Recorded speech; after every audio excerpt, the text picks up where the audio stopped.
Hallelujah. നമ്മുടെ കൺവെൻഷന്റെ മൂന്നാം പകൽ നേരത്ത് നാം എത്തിയിരിക്കുന്നു. നമ്മുടെ കൺവെൻഷന്റെ മൂന്നാം നാൾ കാലവേളയിലെ നാം വന്നിരിக்கிறோம். We've reached the third morning of our convention. നമുക്ക് ദൈവം ഇത്രത്തോളം ഈ ആരാധനയിൽ ദൈവം നമ്മോട് ഇടപെട്ടുകൊണ്ടിരുന്നു. இந்த ஆராதனையிலே இவ்வளவாய் தேவன் நம்மோடு இடைப்பட்டுக்கொண்டிருந்தார். Hitherto in the service the Lord was dealing with us. യേശുക്രിസ്തുവിനെ അനുഭവിച്ചറിയുന്ന ഉപദേശസത്യങ്ങളിൽ നിലനിൽക്കുന്ന രണ്ട് സാക്ഷ്യങ്ങളെ നമുക്ക് ദൈവം നൽകി. യേശുക്രിസ്തുവിനുடைய സത്യത്തിലെ നിലനിൽക്കുന്ന രണ്ട് വിശേഷமான സാക്ഷികളെ നാം കേട്ടோம். We hearken to two blessed testimonies in which they are enduring in the spiritual blessings given by Lord Jesus Christ. നമ്മുടെ ധ്യാനത്തിനായിട്ട് തിരുവചനത്തിൽ നിന്ന് ഒരു വേദഭാഗം വായിക്കുന്നു. നമ്മുടെ വേദ ധ്യാനത്തിற்காக തിരുവചനത്തിൽനിന്ന് ഒരു വേദഭാഗത്തെ വാസിക്കും. For a meditation we are reading a portion from the word of God. എസ്രായുടെ പുസ്തകം 8-ാം അധ്യായം 21-ാം വാക്യം ദയവായി വായിക്കണം. എസ്രാവിൻ പുസ്തകം 8-ാം അധ്യായം 9-ാം വചനത്തെ ദയവായി വാസിക്കണം. 3 ഭാഷയിലും വായിക്കണമെന്നില്ല, തമിഴിലും ഇംഗ്ലീഷിലും വായിച്ചാലും മതി. Kindly read from the book of Ezra chapter 8 the 21st verse.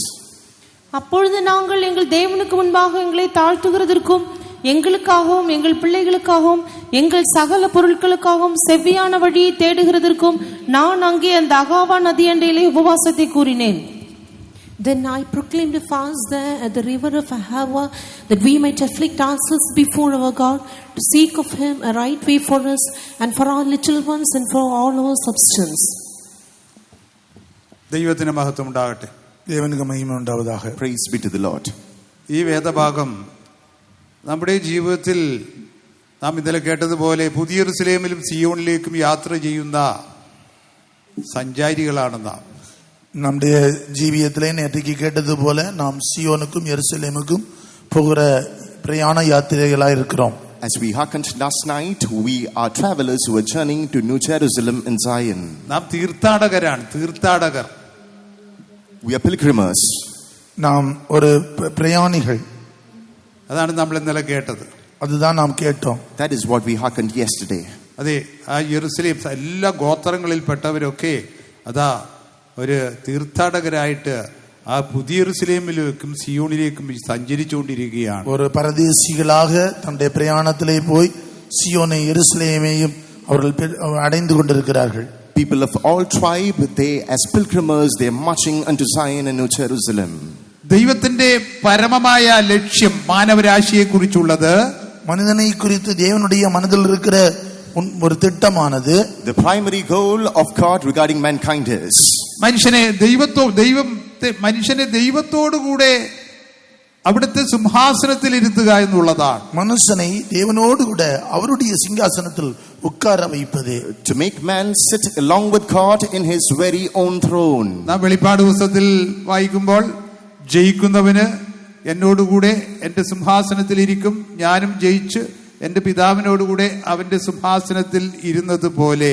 വെളിപ്പെടുത്തുന്ന വിശേഷത്തിൽ വാസിക്കുമ്പോൾ ജയം കൊള്ളുന്നവൻ എവനോ അവൻ എന്നോടുകൂടെ நான் சிங்காசனத்தில் உட்கார வைப்பேன் என்று ஆண்டவர் சொல்லி இருக்கிறார். In book of Revelation we read that to him that overcometh will I grant to sit with me in my throne, even as I also overcame and am set down with the Father in his throne. ഞാൻ നിങ്ങൾക്ക് സ്ഥലം ഒരുക്കാൻ പോകുന്നു. ഞാൻ നിങ്ങൾക്ക് സ്ഥലം ഒരുക്കിയതിനു ശേഷം ഞാൻ ഇരിക്കുന്നിടത്ത് നിങ്ങളും ഇരിക്കേണ്ടതിനായിട്ട് നിങ്ങളെ പിന്നെയും വന്നു ചേർത്തുകൊള്ളും. ഞാൻ உங்களுக்காக ஒரு இடத்தை ஆயத்தம் பண்ண போகிறேன். ஆயத்தம் பண்ணின பின்பு வந்து நான் உங்களை அங்கே கொண்டு செல்வேன் என்று ஆண்டவர் சொல்லி இருக்கிறார். I'm going to prepare a place for you. Once I go and prepare the place, I will return and collect you, gather you unto myself. യേശുക്രിസ്തു തന്റെ ക്രൂശീകരണത്തിന്റെ തൊട്ട് മുമ്പേ ഇപ്രകാരം അരുളി ചെയ്തു. യേശുക്രിസ്തു തന്നെ സിലുവയിൽ അறையும் മുൻപதாக ഇவ்விதமாக சொன்னார். Hours before his crucifixion, Christ himself exclaimed, പിതാവേ, അനാദി ലോകസ്ഥാപനത്തിനു മുമ്പേ അങ്ങയുടെ സന്നിധിയിൽ എനിക്കുണ്ടായ മഹത്വം ഇവർ കാണേണ്ടതിന്, പിതാവേ, உலக தோற்றத்துக்கு முன்பே இருக்கிற இந்த மகிமை இவர்கள் காணும்படியாக, Father, for them to see that glory that you prepared before the foundation of the earth. നാം ഒന്നായിരിക്കുന്നത് പോലെ ഇവർ ഒന്നായിരിക്കണം. நாம் ஒன்றாய் இருக்கிறது போல இவர்களும் ஒன்றாய் இருக்க வேண்டும். Just as we are one, they too should be one. എനിക്ക് ദൈവമേ, പിതാവേ, അങ്ങ് തന്ന മഹത്വം ഇവർ കാണേണ്ടതിന് ഞാൻ ഇരിക്കുന്നിടത്ത് ഇവരും ഇരിക്കണം. பிதாவே, நீர் எனக்கு தந்த மகிமை இவர்கள் காணும்படி நான் இருக்கிற இடத்திலே இவர்களும் இருக்க வேண்டும். Oh Father, for them to behold that glory that you've given me, make them sit just where I am. നീ എനിക്ക് തന്നിരിക്കുന്ന മഹത്വം ഞാൻ ഇവർക്ക് കൊടുക്കുന്നു. நீர் எனக்கு தந்த மகிமையை இவர்களுக்கு நான் கொடுக்கிறேன். The very glory that you have given me, I give it to them. അതെ, ദൈവസഭയിൽ ഒരു വ്യക്തി, ഒരു മനുഷ്യനെ, ഒരു ദൈവ പൈതലിനെ ക്രിസ്തുവിന്റെ സ്വരൂപം പ്രാപിച്ച് ക്രിസ്തുവിന്റെ വരവിൽ എടുത്തുകൊള്ളപ്പെട്ട് ആ സിംഹാസനത്തിലേക്ക് എടുത്തുകൊള്ളപ്പെടുവാൻ ആവശ്യമായ ഉപദേശമുണ്ട്. தேவசபையிலே ஒரு தேவனுடைய மனுஷனை தேவனுடைய அவரை போல மாற்றி மர்வமாக்கி சிங்காசனத்திலே உட்கார வைக்கக்கூடிய உபதேசம் உண்டு. Inside the church of God there are enough doctrines to somehow groom and make these people ready to be seated with the Lord in his own throne. യേശുക്രിസ്തുവിന്റെ ക്രൂശീകരണത്തിന് മുമ്പ് മറ്റൊരു അരുളപ്പാട് യേശു പ്രസ്താവിച്ചു. இன்னொரு காரியத்தை நம்முடைய ஆண்டவராகிய இயேசு கிறிஸ்து சிலுவை மரணத்துக்கு முன்பதாக சொன்னார். Before the crucifixion of Jesus, he exclaimed yet another truth. അങ്ങയുടെ വരവിന് മുമ്പുള്ള ലക്ഷണം എന്ത്? വരവിനെ കുറിച്ചുള്ള കാര്യങ്ങൾ ആഗ്രഹിക്കുന്നു. வருகையை குறித்துள்ள அடையாளம் என்ன என்பதை குறித்து அவர் சொல்லியிருக்கிறார். A question is posed, what are the signs of your coming Lord? യേശു അതിന് മറുപടി പറഞ്ഞത്, മിന്നൽ കിഴക്കുന്ന പടിഞ്ഞാറോളം വിളങ്ങുന്ന പോലെ മനുഷ്യപുത്രന്റെ വരവാകും, ശവമുള്ളയിടത്ത് കഴുക്കൽ കൂടും. இயேசு விதமாக சொன்னார், மின்னல் கிழக்கிலிருந்து தோன்றி மேற்கே வருகிறது போல ஆண்டவருடைய வருகை இருக்கும், பிணம் எங்கேயோ அங்கே கழுகுகள் வந்து கூடும். And the response extended by Jesus was, just like the lightning is flashing from the east to the west, so shall be the coming of the Son of Man. യേശുക്രിസ്തുവിന്റെ വരവിൽ എടുത്തുകൊള്ളപ്പെടുന്ന അവരുടെ കുറിച്ചാണ് അവിടെ രേഖപ്പെടുത്തിയിട്ടുള്ളത്. യേശു ക്രിസ്തുവിന്റെ வருகையிலே எடுத்துக்கொள்ளப்படுவர்களை குறித்தே அவிதமாக சொல்லப்பட்டிருக்கிறது. Over there it's mentioned about those people who will be raptured in the second coming of Christ. ഏതെങ്കിലും പ്രത്യേക സഭയിൽ ഉൾപ്പെട്ടവരെ എടുത്തുകൊള്ളപ്പെടുമെന്നല്ല പറഞ്ഞിരിക്കുന്നത്. ஒரு தனிப்பட்ட ஒரு சபையிலே இருக்கிறவர்கள் எடுத்துக்கொள்ளப்படுவார்கள் என்று அங்கே சொல்லப்படவில்லை. No, it's not said that the people belonging to one particular church alone will be taken up. മിന്നൽ കിഴക്കുന്ന പടിഞ്ഞാറോളം വിളങ്ങുന്ന പോലെ മനുഷ്യപുത്രന്റെ വരവാകും, ശവമുള്ളയിടത്ത് കഴുക്കൽ കൂടും. கிழக்கிலிருந்து மேற்கே மின்னல் தோன்றுகிறது போல ஆண்டவராகிய இயேசு கிறிஸ்து வருவார். அப்பொழுது பிணம் எங்கேயோ அங்கே கழுகுகள் வந்து கூடும். Just like the lightning is flashing from the east to the west, so shall be the coming of the Lord, and all the vultures and the eagles are mustering to the very place where the corpses lay. ഉപദേശങ്ങൾ മുറുകെ പിടിച്ചുകൊണ്ട് ഈ കഴുക്കലുടെ അനുഭവം ആര് പ്രാപിക്കുന്നുവോ അവരാണ് യേശുക്രിസ്തുവിന്റെ രഹസ്യ പ്രത്യക്ഷതയിൽ എടുത്തുകൊള്ളപ്പെടാൻ പോകുന്നത്. ഉപദേശത്തെ ഉறுதியாக பிடித்துக்கொண்டு கழுகுகளை போல ஜீவிக்கிறவர்கள் தான் கர்த்தராகிய இயேசு கிறிஸ்துவின் வருகையிலே எடுத்துக்கொள்ளப்படுவார்கள். Holding fast the doctrines, those who attain the experience just like the eagles, they will be taken up at the coming of the Lord. അതെ, ഇംഗ്ലീഷിൽ ഈഗിൾസ് എന്നാണ് എഴുതിയിരിക്കുന്നത്. In English it's mentioned eagles. ആംഗ്ലത്തിലെ കഴുകുകൾ എന്ന് വാസിக்கிறோம். എന്നാൽ അതിന്റെ ശരിയായ പരിഭാഷ എന്ന് പറഞ്ഞാൽ വൾച്ചേഴ്സ് ആണ്. വൾച്ചേഴ്സ്, കഴുക്കള്. அதனுடைய உண்மையான ஒரு பிரதி அது என்னவென்றால் கழுகுகள். But the right translation should be vultures. കഴുക്കളാണ്. കഴുക്കൾ ഇതെങ്ങനെയുള്ള കഴുക്കളാണ്? ഇത് എപ്പടിപ്പെട്ട കഴുകുകൾ? What sort of vultures are these? Palestine നാട്ടിൽ പ്രത്യേക തരം കഴുകുകളാണുള്ളത്. പലസ്തീൻ നാട്ടില്, வெளிநாடுகளிலே பலஸ்தீனாவிலே ஒரு விசேஷித்த கழுகுகள் இருக்கிறது. In the land of Palestine there are unique vultures. അത് വലിയ കഴുക്കളാണ്. അത് பெரிய കഴുകുകൾ. They are mammoth in size. ഒരു ചിറക് വിരിച്ചിങ്ങനെ എന്നാൽ 5 അടിയോളം ചിറകുകൾ വിരിച്ച് അത്രയും നീളമുണ്ട്. ചിറക് വിരിത്താൽ ஒரு 5 அடிக்கு மேல இருக்கும். அந்த அளவுக்கு பெரிய சிறகுள்ள கழுகுகள். If they spread their wings, they will be as wide as 5 feet. ഈ കഴുക്കളുടെ പ്രത്യേകത, ഇത് ഒരു ജന്തുവോ ഒരു മൃഗമോ ഒരു മനുഷ്യനോ അത് ചത്തോ മരിച്ചു കഴിഞ്ഞാൽ പെട്ടെന്ന് ചെന്ന് തിന്നാൻ പറ്റില്ല ഈ കഴുക്കൾ. இந்த கழுகுகளுடைய விசேஷம் என்னவென்றால், ஒரு மனிதனோ ஒரு மிருகமோ ஒரு பறவையோ செத்து போனால் அதை உடனே போய் புசிக்காது. The interesting factor about these vultures are, if a beast or a man dies, they won't immediately go to that place and time the same. മറ്റ് ശവന്തീനി പക്ഷികൾ, കഴുക്കളും ശവന്തീനി പക്ഷികൾ ഉടനെ ഈ മാംസങ്ങളൊക്കെ തിന്നു തീർക്കും. மற்ற பறவைகள் மற்றும் சில மற்ற வகை கழுகுகள் எல்லாம் போய் அந்த மாംസத்தை உடனே தின்றுவிடும். The other fowls and the bees, they will arrive at the spot and they will time the corpse. എന്നാൽ ഈ കഴുക്കൾ 2-3 ദിവസം കഴിഞ്ഞ് ഈ കഴുക്കൾ വരും. ஆனால் இந்த கழுகுகளோ சில தினங்கள் கழித்து 2-3 நாட்கள் கழித்து தான் அந்த மாம்சத்துக்கு பக்கத்திலே வரும். But these vultures alight after quite a few days. അപ്പോൾ മാംസമൊന്നും കാണുകയില്ല.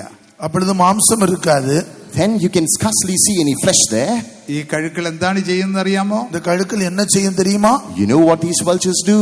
മേധസ് തിന്നും. മേധസ്, കൊഴുപ്പ്. அதிலுள்ள கொழுப்பு நிணத்தை புசிக்கும். They eat the fat. മാത്രമല്ല അസ്ഥികള് അതിന്റെ കാലുകൊണ്ട് എടുക്കും, പൊട്ടിച്ച് കാലുകൊണ്ട് ഇങ്ങനെ എടുത്തുകൊണ്ട് പോകും. அதனுடைய எலும்புகளை உடைத்து கால்களிலே எடுத்துக்கொண்டு പോകും. அந்த எலும்புகளை எடுத்துக்கொண்டு போகும். Moreover, they snatch the limbs and fly away. അത് പാറമേൽ അടിച്ചു ഉടച്ച് അതിന്റെ മജ്ജ തിന്നും. அந்த பாறை அதை கொண்டு போய் பாறைகளை வைத்து அதை அடித்து உடைத்து அதுக்குள்ள இருக்கிற நிணத்தை புசிக்கும். Later it lands upon a place, beats these limbs upon a rock, powdered, and it tinds the fat within. നമുക്ക് എല്ലാവർക്കും അറിയാം, ശാസ്ത്രീയ വശത്ത് നോക്കുമ്പോൾ മനുഷ്യന്റെ ശരീരത്തില് അല്ലെങ്കിൽ മൃഗങ്ങളുടെ ശരീരത്തിൽ രക്തം ഉണ്ടാകുന്നത് മജ്ജയിൽ നിന്നതാണ്. நமக்கு தெரியும், சரித்திர ரீதியாக ரத்தம் உருவாகிறது அந்த மஜ்ஜையிலிருந்து தான் உருவாகிறது. We know that biologically in the human body and in the body of the beast, the blood is occurring from the fat. അങ്ങനെയെങ്കിൽ മജ്ജ തിന്നുക എന്ന് പറഞ്ഞതിന്റെ സാരമെന്ത്? அந்த நிணத்தை புசிப்பதென்றால் அதனுடைய അർത്ഥം என்ன? If so, what do you mean by consuming the fat? ഒരു കൂട്ടം ദൈവമക്കൾ ജീവന്റെ സമൃദ്ധിയിൽ ജീവിക്കുന്നവരായി മാറുന്നു. ഒരു കൂട്ടം ജനങ്ങൾ ജീവനിൻ പൂർണ്ണതയ്ക്ക് ഉரியവരായി മാറിക്കൊണ്ടേ ഇരിക്കുകയാர்கள். A group of people are living their lives in the abundance of life. അതാണ് വേദത്തിൽ വെളിപ്പാട് പുസ്തകത്തിൽ എഴുതിയിട്ടുണ്ട്, ജയിക്കുന്നവന് ജീവകിരീടം ലഭിക്കും. எனவே தான் வேத புத்தகத்தில் வெளிப்படுத்தின விசேஷத்தில் வாசிக்கிறோம், ஜெயிக்கிறவனுக்கு ஜீவகிரீடத்தை ஆண்டவர் கொடுக்கிறார். That is why in the word of God in the book of Revelation it's inscribed, to the overcomers the crown of life it's given. സമൃദ്ധിയായ കൃപ ലഭിച്ചവർ, ജീവന്റെ ദാനം ലഭിച്ചവർ യേശു കർത്താവിലൂടെ ജീവനിൽ വാഴും. സമൃദ്ധിയായ കൃപ ലഭിച്ചവർ, പൂർണ്ണமான கிருபையை பெற்றுக்கொண்டவர்கள் ஜீவனாகிய கிறிஸ்துவோடு கூட ஜீவனிலே அவரோடு கூட ஆளுகை செய்வார்கள். Those who receive the abundance of grace, those who receive the gift of life, in life they're going to reign with the Lord. അതൊരു ജീവകിരീടം പ്രാപിക്കുന്നു. അവர்கள் ജീവകിരീടത്തെ പെറ്റുകൊള്ളുகிறார்கள். They are coronated with the crown of life. അതിനിവിടെ ജീവനിൽ വാഴുന്ന ഒരു അനുഭവം, പാപത്തെ ജയിക്കുന്ന ഒരു അനുഭവം. அதற்காக ஜீவனிலே வாழும்படியாக பாவத்தை ஜெயிக்கிற ஒரு அனுபவம் தேவை. For the same an experience of reigning in life and an experience of overcoming sin. യഥാർത്ഥ ജയജീവിതം എന്ന് പറഞ്ഞാൽ പാപപ്രകൃതത്തിന്മേലുള്ള ജയത്തിലാണ് ജയജീവിതമുള്ളത്. ஒரு ஜெயஜீவியம் என்று சொல்வது பாவ கிரியையிலிருந்து உண்டாகிற ஜெயத்தை காட்டுகிறது. പാപപ്രകൃതം, the nature of sin. പറഞ്ഞോട്ട്, പാപപ്രകൃതം. Overcoming life means conquering over the nature of sin. അതെ, പാപപ്രകൃതം അല്ലെങ്കിൽ പാപം എന്ന് ഏകവചനം പറയും. പറഞ്ഞോ, പാപപ്രകൃതത്തിന്മേലുള്ള ജയമാണ് ജയജീവിതം. பாவத்தின் பிரகிருதத்தில் இருக்கிற பாப நேச்சர் சுபாவத்தில் இருக்கிற பாவத்திலிருந்து விடுதலை கிடைக்கிறது தான் ஜெய ஜீவியம். Overcoming life typifies the nature of getting victory over sin. സമൃദ്ധിയായ കൃപ ലഭിച്ചവർ, പൂർണ്ണமான கிருபையை பெற்றுக்கொண்டவர்கள், നീതിദാനം ലഭിച്ചവർ, നീതിயின் പൂർണ്ണത്തെ പെറ്റുകൊണ്ടവர்கள், those who received abundance of life and richness of righteousness, യേശു കർത്താവിലൂടെ ജീവനിൽ വാഴും. യേശുവോട് കൂടെ ജീവനിലെ വാഴുകை செய்வார்கள். In life they are going to reign with Christ. അതെ, ഇവിടെ ഈ ശരീരത്തിൽ ഇരിക്കുമ്പോൾ ഈ ഉപദേശങ്ങളൊക്കെ മുറുകെ പിടിച്ചുകൊണ്ട് ജീവനിൽ വാഴുന്നവർ, ജീവകിരീടം ശരീരമായിട്ടല്ല ആത്മീയമായി വാഴ്ചയുള്ളവർ. இந்த சரீரத்திலே இருக்கும்போது உபதேசங்களை சத்தியங்களை பிடித்துக்கொண்டு ஜீவிக்கிறவர்கள் ஜீவனிலே அவரோடு கூட ஆளுகை செய்வார்கள். While yet in this body, those who held fast to the doctrines and lived their lives in this flesh, in that eternity they're going to reign with the Lord in life. ചില വർഷങ്ങൾക്ക് മുമ്പ് ഞാനൊരു ദർശനം കണ്ടു. சில வருடங்களுக்கு முன்பாக நான் ஒரு தரிசனத்தை பார்த்தேன். Some years back I saw a vision. നമ്മൾ കാണുന്ന ദർശനമൊന്നും ദൈവികമല്ല. ദൈവിക ദർശനങ്ങൾ ദൈവത്തിന്റെ വചനത്തിന് ഉപദേശത്തിനും അനുസൃതമായിരിക്കുകയാണ്. നാം കാണുന്ന ദർശനം എല്ലാം ദൈവികമല്ല. നാം കാണുന്ന ദർശനമാனது தேவனுடைய வசனத்திற்கு சத்தியத்திற்கு ஒத்ததாக இருக்க வேண்டும். All the visions that we see, they're not divine visions.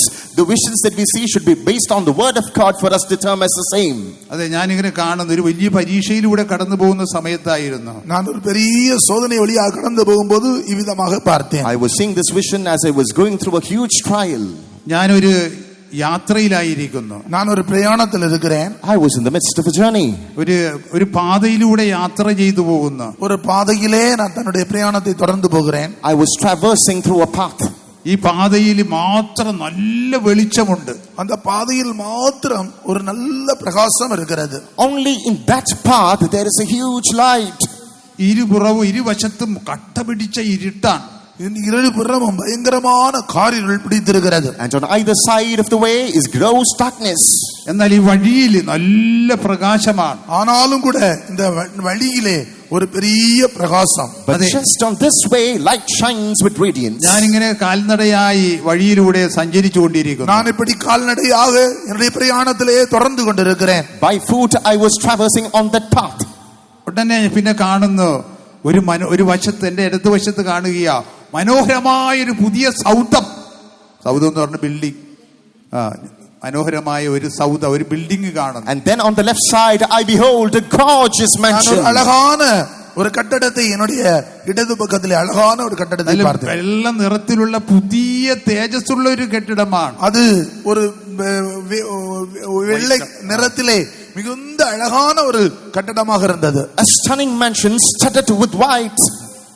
അത് തേജസ്സുള്ള ഒരു പ്രകാശിക്കുന്ന ഒരു കെട്ടിടവും കൂടിയാണ്. அது மிகவும் மகிமையினால் நிறைந்து பிரகாசிக்கிறதா இருந்தது. A mansion that illuminates with glory. ഞാൻ ഇതിനു മുമ്പ് അങ്ങനെ കണ്ടിട്ട് അത് പുതിയ യെരൂശലേമാണ്. പുതിയ യെരൂശലേം நான் இதற்கு முன்னாடி பார்த்திருக்கிறேன். அது புதிய எருசலேம், புதிய எருசலேம். And once I've seen it, that is New Jerusalem. അത് സ്വർഗീയ യെരൂശലേമാണ്, ഭൂമിയിൽ ദൈവസഭയുമാണ്. அது பரலோக எருசலேமா இருக்கிறது, பூமியிலே அது தேவனுடைய சபையாக இருக்கிறது. That is the heavenly Jerusalem, and in this world it's the church of God. അപ്പൊ ഞാൻ നോക്കുമ്പോൾ അതിന്റെ ഉയർന്ന സ്ഥലത്ത് ഫ്രണ്ട് ഭാഗത്ത് ആ വഴിയിൽ തന്നെ ഒരു കിരീടം നിന്ന് കറങ്ങുകയാണ്. കിരീടം ഇങ്ങനെ കറങ്ങിക്കൊണ്ടിരിക്കുകയാണ്. അതിന്റെ മേൽ ഉച്ചി പകുതിയിലെ മേലെ നിന്നുകൊണ്ട് ഒരു അഴകാന കിരീടം ചുറ്റിക്കൊണ്ടേ ഇരുന്നത്. അതെന്റെ വഴി, ഈ പോകുന്ന വഴിയുടെ മുകളിലാണ്, എന്റെ തലയ്ക്ക് മുകളിലായിട്ട് വരും. அது என்னுடைய தலைக்கு மேலே வழியிலே வந்து கொண்டே இருக்கிறது. At the pinnacle, right in the center above my head, lo, a crown, it rotates. ആ കിരീടം ഒന്ന് കാണേണ്ട കാഴ്ചയാണ്. அந்த கிரீடம் பார்க்க வேண்டிய ஒன்றா இருக்கிறது. That crown is a must watch sight. ആ കിരീടത്തിന്റെ പ്രത്യേകത, ആ ഒരു കിരീടത്തിൽ അനേക കിരീടങ്ങളുണ്ട്. அந்த கிரீடத்தினுடைய விசேஷம் என்னவென்றால் அந்த ஒரே கிரீடத்தில் அநேக கிரீடங்கள் இருக்கிறது. The speciality about that crown is so many crowns are embellished in that crown. ഞാൻ മുമ്പെല്ലാം വേദത്തിൽ വായിക്കുമ്പോൾ എനിക്ക് അല്പം ഒരു സംശയങ്ങൾ ഉണ്ടായിരുന്നു. எனக்கு வேதத்திலே வாசிக்கும்போது சில சந்தேகங்கள் இருந்தது. Earlier when I went through the word of God, I had so many doubts. അതെ, പൗലോസ്ലീഹ പറയുന്നു, ഞാൻ ഓട്ടം തികച്ചു, ഇനി നീതിയുടെ കിരീടം ദൈവം എനിക്ക് വെച്ചിരിക്കുന്നു എന്നാണ്. பரிசுத்த பவுல் சொல்றார், நான் ஓட்டத்தை முடித்தேன், எனக்காக நீதியின் கிரீடம் வைக்கப்பட்டிருக்கிறது. Saint Paul says, I have finished my course and now the Lord has kept for me a crown of righteousness. ഓട്ടം തികച്ചു, വിശ്വാസം കാത്തു, ഇനി നീതിയുടെ കിരീടം എനിക്ക് ദൈവം വെച്ചിരിക്കുന്നു. நான் ஓட்டத்தை முடித்தேன், விசுவாசத்தை காத்துக்கொண்டேன், நீதியின் கிரீடம் எனக்காக வைக்கப்பட்டிருக்கிறது. I finished my course, I've kept my faith, and now the Lord has kept in store for me a crown of righteousness. നല്ല പോർ പൊരുതി എന്ന് എഴുതിയിട്ടുണ്ട്. நல்ல போராட்டத்தை போராடினேன். It starts with I fought a good fight. അത് തനിക്ക് മാത്രമല്ല, കർത്താവിന്റെ പ്രത്യക്ഷതയെ പ്രിയം വെച്ചിരിക്കുന്ന ഏവർക്കും ലഭിക്കും. அது எனக்கு மாத்திரமல்ல, கர்த்தருடைய வருகை எதிர்நோக்கி கொண்டிருக்கிற யாவருக்கும் கிடைக்கும். He says, no, not just for me, but all those who ardently love is coming. അതിന്റെ അർത്ഥം എന്താ? കർത്താവിന്റെ പ്രത്യക്ഷതയെ പ്രിയം വെച്ചിരിക്കുന്ന ആരാ? തെരഞ്ഞെടുപ്പിനെ ഉറപ്പാക്കി ജീവിക്കുന്നവർ. அது கர்த்தருடைய வருகையை எதிர்பார்த்து கொண்டிருக்கிறவர்கள் யார்? தெரிந்தெடுக்கப்பட்டு அவருக்காக ஜீவிக்கிறவர்கள். Who are those who ardently wait for his coming? Those who confirm their election. അതെ, അപ്പൊ ജീവകിരീടമുണ്ട്, നീതിയുടെ കിരീടമുണ്ട്. ഇപ്പൊ ജീവകിരീടത്തെ കുറിച്ച് പറഞ്ഞു, ജീവകിരീടം இருக்கிறது, നീതിயின் കിരീടം இருக்கிறது. ജീവകിരീടത്തെ പിന്നെ കുറിച്ച് മറ്റു കിരീടങ്ങൾ, തങ്കത്തിന്റെ കിരീടമുണ്ട്, സ്വർണത്തിന്റെ കിരീടമുണ്ട്, ഇന്ന് തങ്കത്തിനാലെ ചെയ്യപ്പെട്ട കിരീടമുണ്ട്. There's a crown of life, there's a crown of righteousness, there's a crown of gold and pure gold. സന്തോഷത്തിന്റെ കിരീടമുണ്ട്, പൊൻകിരീടം, സന്തോഷത്തിൻ കിരീടമുണ്ട്. There's a crown of joy. ശുശ്രൂഷരെ കുറിച്ച് പറഞ്ഞാൽ നിങ്ങളാകുന്നു ഞങ്ങളുടെ സന്തോഷത്തിന്റെ കിരീടമെന്നാണ്.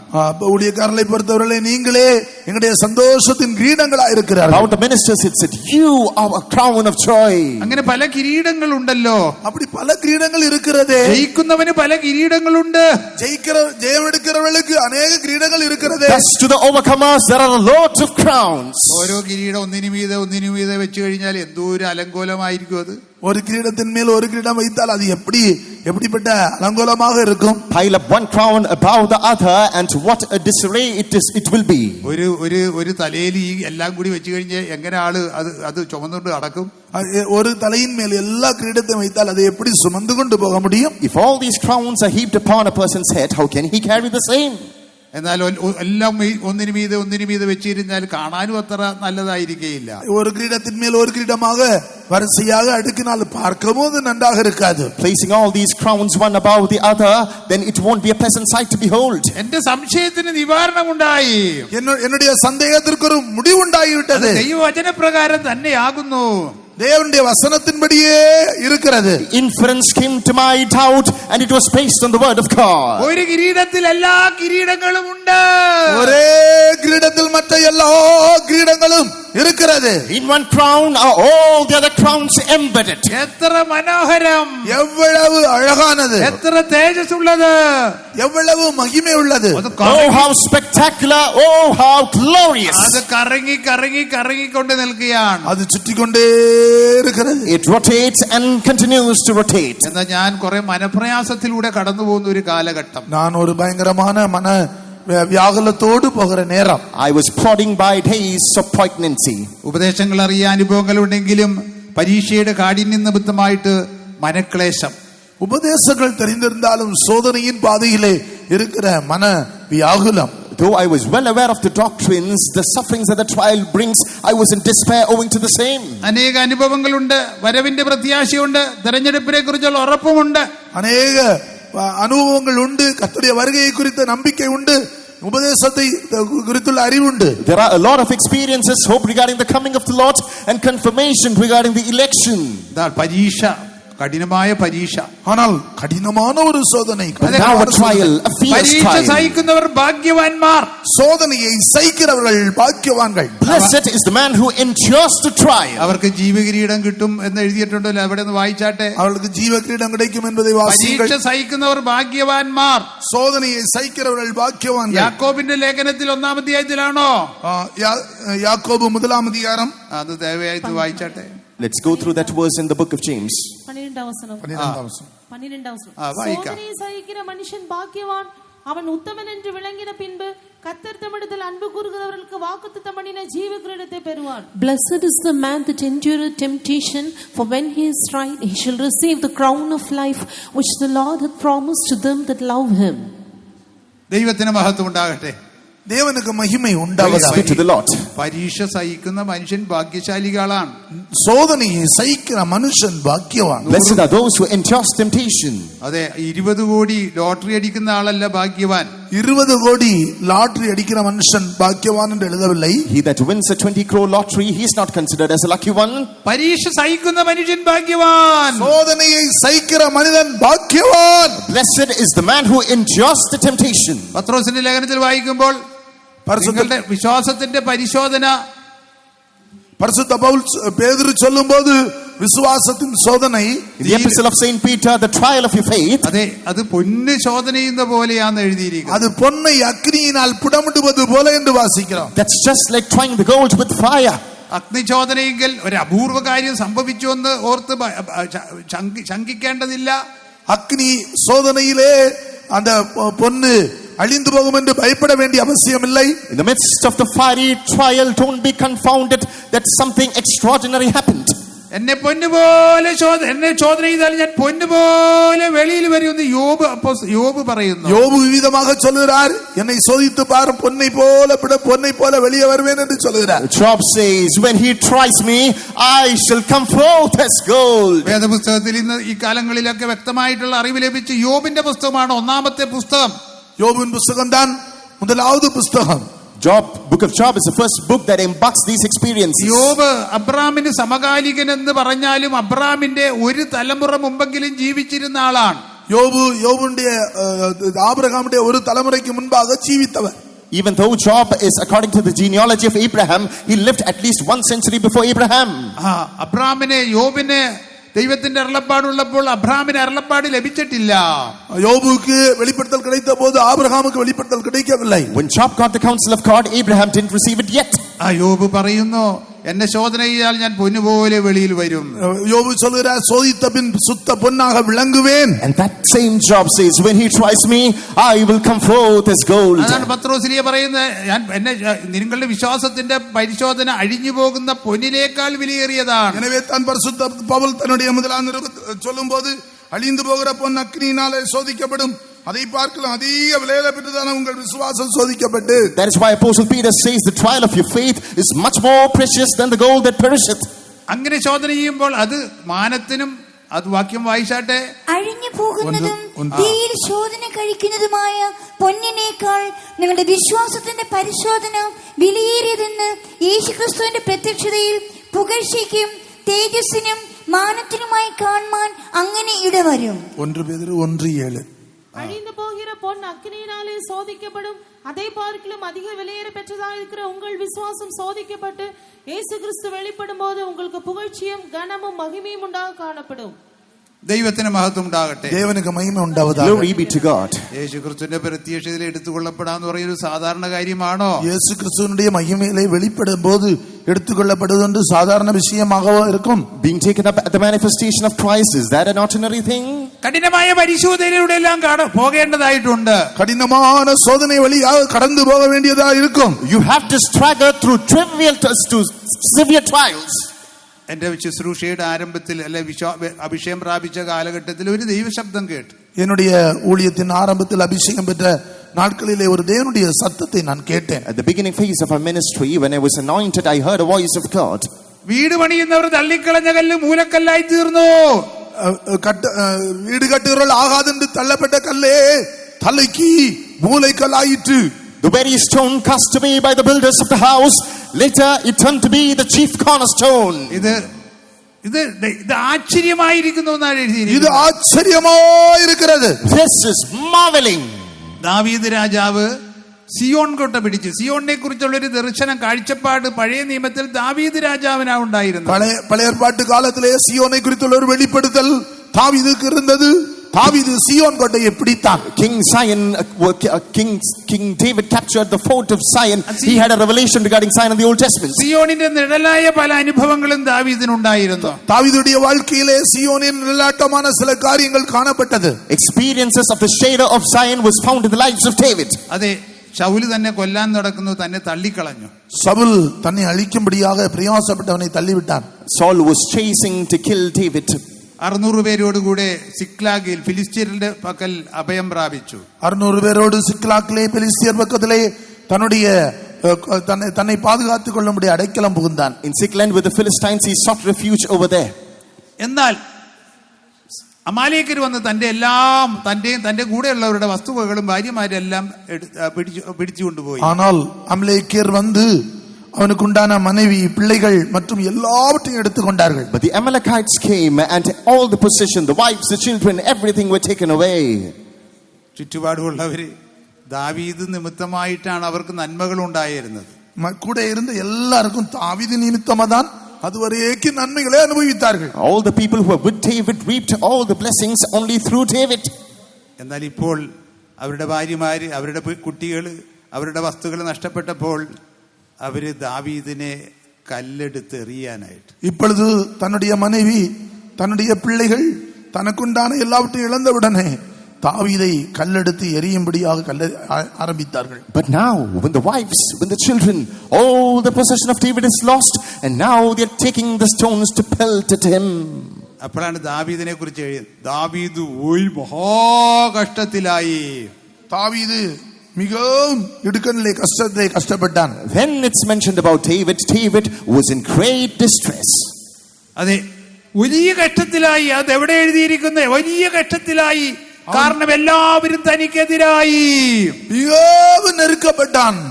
David plunged in great, எல்லா விதத்திலும் கஷ்டத்தில் அகப்பட்டு விட்டான். David plunged into a great distress because everyone abandoned him. ഇപ്പോൾ തന്റെ അപ്പനും അമ്മയും തന്റെ കൂടെ ഇല്ല.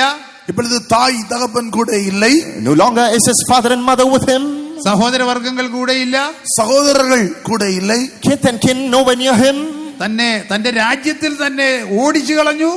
தன்னுடைய ராஜ்யத்தை விட்டு துரத்தி விட்டார்கள். He was chased outside his own city. തന്റെ കൂടെ തന്റെ നന്മകൾ പ്രാപിച്ച് വന്നവരിപ്പോൾ തനിക്കെതിരായിരിക്കുന്നു. இப்பொழுது தன்னிடத்திலே நன்மையை அனுபவித்து வந்தவர்கள் விரோதிகளாக மாறிவிட்டார்கள். The friends who harvested the blessings through him, now they turn into his foes. ദാവീദ് രാവിലെ മുതൽ വൈകിട്ട് വരെയും ഒരു ശിശുവിനെ പോലെ അലറി അലറി കരഞ്ഞുകൊണ്ടിരുന്നു. காலையிலிருந்து மாலை வரைக்கும் தாவீது ஒரு குழந்தையை போல அழுது கொண்டிருந்தான். From sunrise to the sunset, just like a baby, David wailed and he cried. നമ്മുടെ യേശു കർത്താവ് ഗെത്സമനെ തോട്ടത്തിൽ ഒരു ശിശുവിനെ പോലെ കരഞ്ഞ് കരഞ്ഞ് തന്റെ മരണത്തിൽ നിന്ന് വിടിയിപ്പാൻ കഴിവുള്ളവനോട് അപേക്ഷയും അഭയാചനയും കഴിച്ചുകൊണ്ടിരുന്നു. നമ്മുടെ ஆண்டவராகிய இயேசு கிறிஸ்து கொல்கதாவிலே அவர் ஒரு குழந்தையை போல கதறி பலத்த சத்தத்தோடு ரட்சிக்க வல்லவரை நோக்கி கூப்பிட்டு கொண்டிருந்தார். In the garden of Gethsemane we do behold Lord Jesus Christ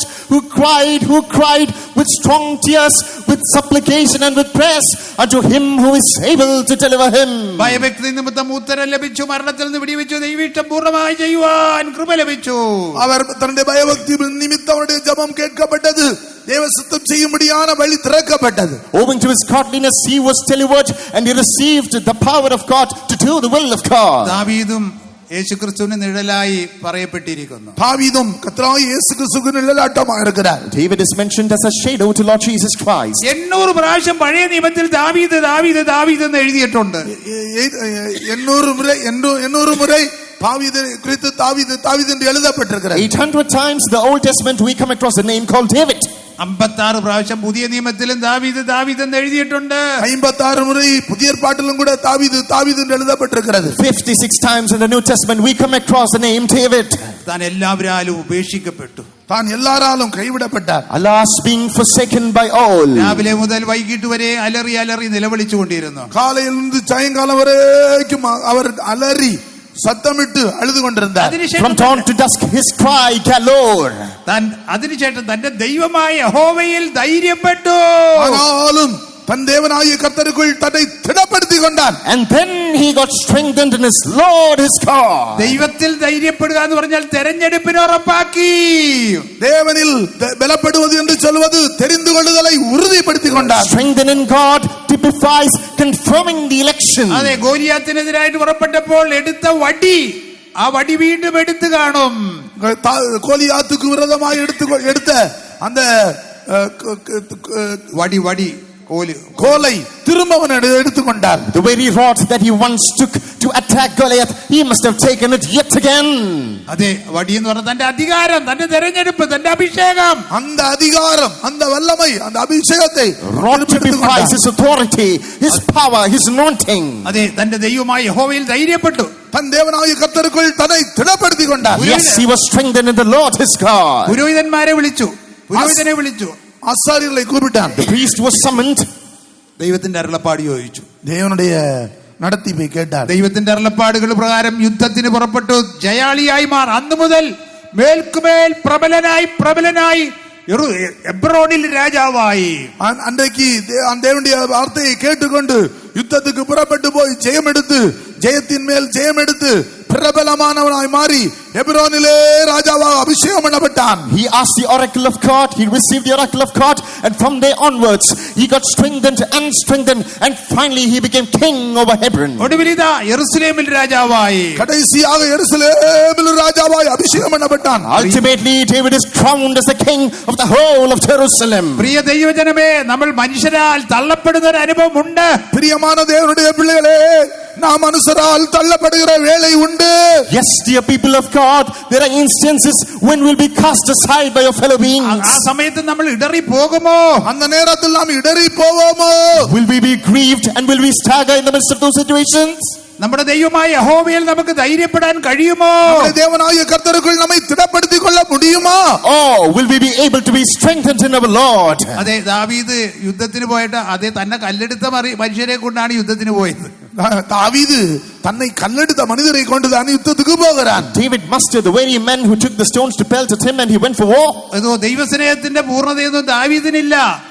ദേവരുടെ അൻപിൻ പരിപൂർണ്ണം ദാവീദിന് தேவனுடைய அன்பின் பூரணம் தாவீதுக்குள் இல்லை. David didn't have the perfection of the love of God. എങ്കിലും നോക്കിക്കേ, തന്നെ കല്ലെടുക്കുകയും ഒക്കെ ചെയ്ത മനുഷ്യരെ കൊണ്ട് തന്നെയാണ് താൻ യുദ്ധത്തിന് പോയത്. ஆனாலும் தாவீது தன்னை கல்லெடுத்து எரியும்படியாக வந்த மனிதரை கூட்டிக் கொண்டுதான் யுத்தத்துக்கு புறப்பட்டு போகிறார். But behold, now with the very adversaries who once picked the stones to pelt at him, now he is going for battle. അത് മാത്രമല്ല, അവര് യുദ്ധത്തിന് വരാതെ ക്ഷീണിതരായി തീർന്നവർക്കും യുദ്ധത്തിന് പോയവരെ പോലെ പൂർണ്ണ അവകാശവും കൊടുത്ത്. அது மட்டுமல்ல, யுத்தத்திற்கு வராமல் பலவீனப்பட்டிருந்தவர்களுக்கும் யுத்தத்துக்கு போனவர்களுக்கு அதே சம பங்கை கொடுத்தார். Moreover, those who abstained from the battle, those who were weak, he gave the same equivalence just like those who went for the battle. അതേ പ്രിയമരെ, അങ്ങനെയെങ്കിൽ ദാവീദ് സിയോണിൽ യെരൂശലേമിന്റെ അനുഭവം ദാവീദിനില്ല. സിയോണിന്റെ ആത്മീയ അനുഭവങ്ങളില്ല. ஆவிக்குரிய சியோனுக்குரிய ஒரு அனுபவங்கள் தாவீதுக்கு இல்லை. So dear people of God, David didn't have the spiritual experiences of Zion. നമുക്കാണ് ഈ മേന്മ, ശ്രേഷ്ഠമാറിയ സിയോൺ യെരൂശലേമിന്റെ അനുഭവം നമുക്ക് വെച്ച് പുതിയ നിയമ ദൈവജനങ്ങൾക്ക് വെച്ചിരിക്കുന്നു. ஆனால் புதிய ஏற்பாட்டு தேவ ஜனங்களுக்கு தான் சியோனை குறித்தும் எருசலேமை குறித்துள்ள விசேஷமான வெளிப்படுத்தலை தந்திருக்கிறார். But we the people of God in the New Testament, we are given the excellent experience of Zion. ഞാൻ ആ ദർശനത്തില് ഞാൻ ആ കിരീടത്തിന്റെ കീഴേ ചെന്ന് നിൽക്കേണ്ട ആള് ഞാൻ പിന്നീട് നടന്നങ്ങോട്ട് പോകുക ആ വഴി കൂടി. அந்த கிரீடத்திற்கு கீழே நிற்க வேண்டிய நான் மீண்டும் நடந்து கொண்டே இருக்கிறேன் என்பதை நான் கண்டு பார்த்து கொண்டேன். And in that vision, me who was expected to stand beneath the crown, I was pressing on. അതേ, കുറച്ചു ദൂരം നടന്നു കഴിഞ്ഞപ്പോൾ ആ വഴിയിലെ വെളിച്ചം ഇല്ലാതെയായി. கொஞ்சம் தூரம் கூட நான் கடந்து போன போது வழியிலே அந்த பிரகாசம் குறைந்து விட்டது. I did walk a mile ahead, but suddenly there was no light in that way. അപ്പോൾ എനിക്ക് മനസ്സിലായി, എനിക്ക് വേറെ ഗത്യന്തരമില്ല. തിരിച്ചു വന്ന് ആ കിരീടത്തിന്റെ കീഴിൽ നിൽക്കണം. எனக்கு வேறே வழி இல்லை. நான் திரும்பி வந்து அந்த கிரீடத்துக்கு கீழே நான் நின்று கொண்டிருக்க வேண்டும் என்பதை நான் விளங்கிக் கொண்டேன். It was then that I realized that I had no other route of escape. I cannot but return to the spot beneath the crown. പ്രിയ ദൈവമക്കളെ, നമ്മുടെ പരീക്ഷയിൽ നാം ഇടറിപ്പോയിട്ടുണ്ടോ? பிரியமான தேவனுடைய பிள்ளைகளே, நம்முடைய சோதனைகளில் நாம் இடறி போய் விட்டோமோ? Dear people of God, are we shaken in the midst of our trials? അതെ, പത്രോസ്ലീഹ പറയുന്നു, അതുകൊണ്ട് സഹോദരന്മാരെ, നിങ്ങളുടെ വിളിയും തിരഞ്ഞെടുപ്പ് ഉറപ്പാക്കാൻ അധികം ശ്രമിക്കണം. അങ്ങനെ ചെയ്താൽ നിങ്ങൾ ഒരു നാൾ ഇടറിപ്പോകാതെ നമ്മുടെ കർത്താവിന്റെ രക്ഷിതാവുമായ യേശുക്രിസ്തുവിന്റെ രാജ്യത്തിലേക്കുള്ള പ്രവേശനം ധാരാളം പ്രാപിക്കും. எனவே தான் பரிசுத்த பவுல் சொல்ற, உங்களுடைய அழைப்பையும் தெரிந்து கொள்வதை உறுதிப்படுத்தி விடுங்கள், அப்பொழுது நீங்கள் ஒரு கால் இடறி விழ மாட்டீர்கள் என்று சொல்கிறார். That's where Apostle Peter is saying, you should confirm your calling and your election. If so, you will never shake, you shall never fall, you shall be presented in the day of Christ Jesus. Hallelujah, hallelujah.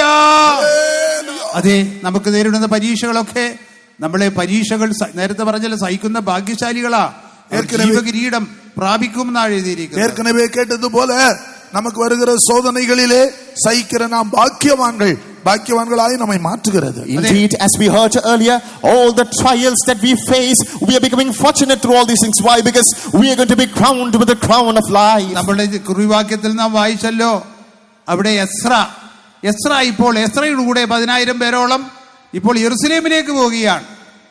நாம் ஆரம்ப வசனத்தில் வாசித்தோமே, எஸ்ராவோடு கூட அவர்கள் எருசலேமுக்கு போகிறார்கள். As we read in the key verse, now a band of people are following Ezra unto Jerusalem. ഇത് ഏത് കാലഘട്ടത്തിൽ നടന്നതാണ്? இது எந்த சூழ்நிலையிலே நடந்தது? In which dispensation did this take place? ഇതൊക്കെ ചരിത്രപരമായിട്ടൊക്കെ എല്ലാം നമ്മൾക്ക് തിരിച്ചറിയാൻ കഴിഞ്ഞിട്ടുണ്ട് 20ാം നൂറ്റാണ്ടിൽ. 20ാം നൂറ്റാണ്ടിലെ ചരിത്ര രീതിயாக இதெல்லாம் விளங்கிக் கொள்ள முடிந்தது. The chronicles of history bear witness that this took place in the 20th century. ഇത് അവരെ യഹൂദന്മാര് ആലയം പണിയുവാൻ അവരുടെ കൽപ്പന 538 BC 538 കോരേശ് രാജാവ് കൽപ്പിച്ചു.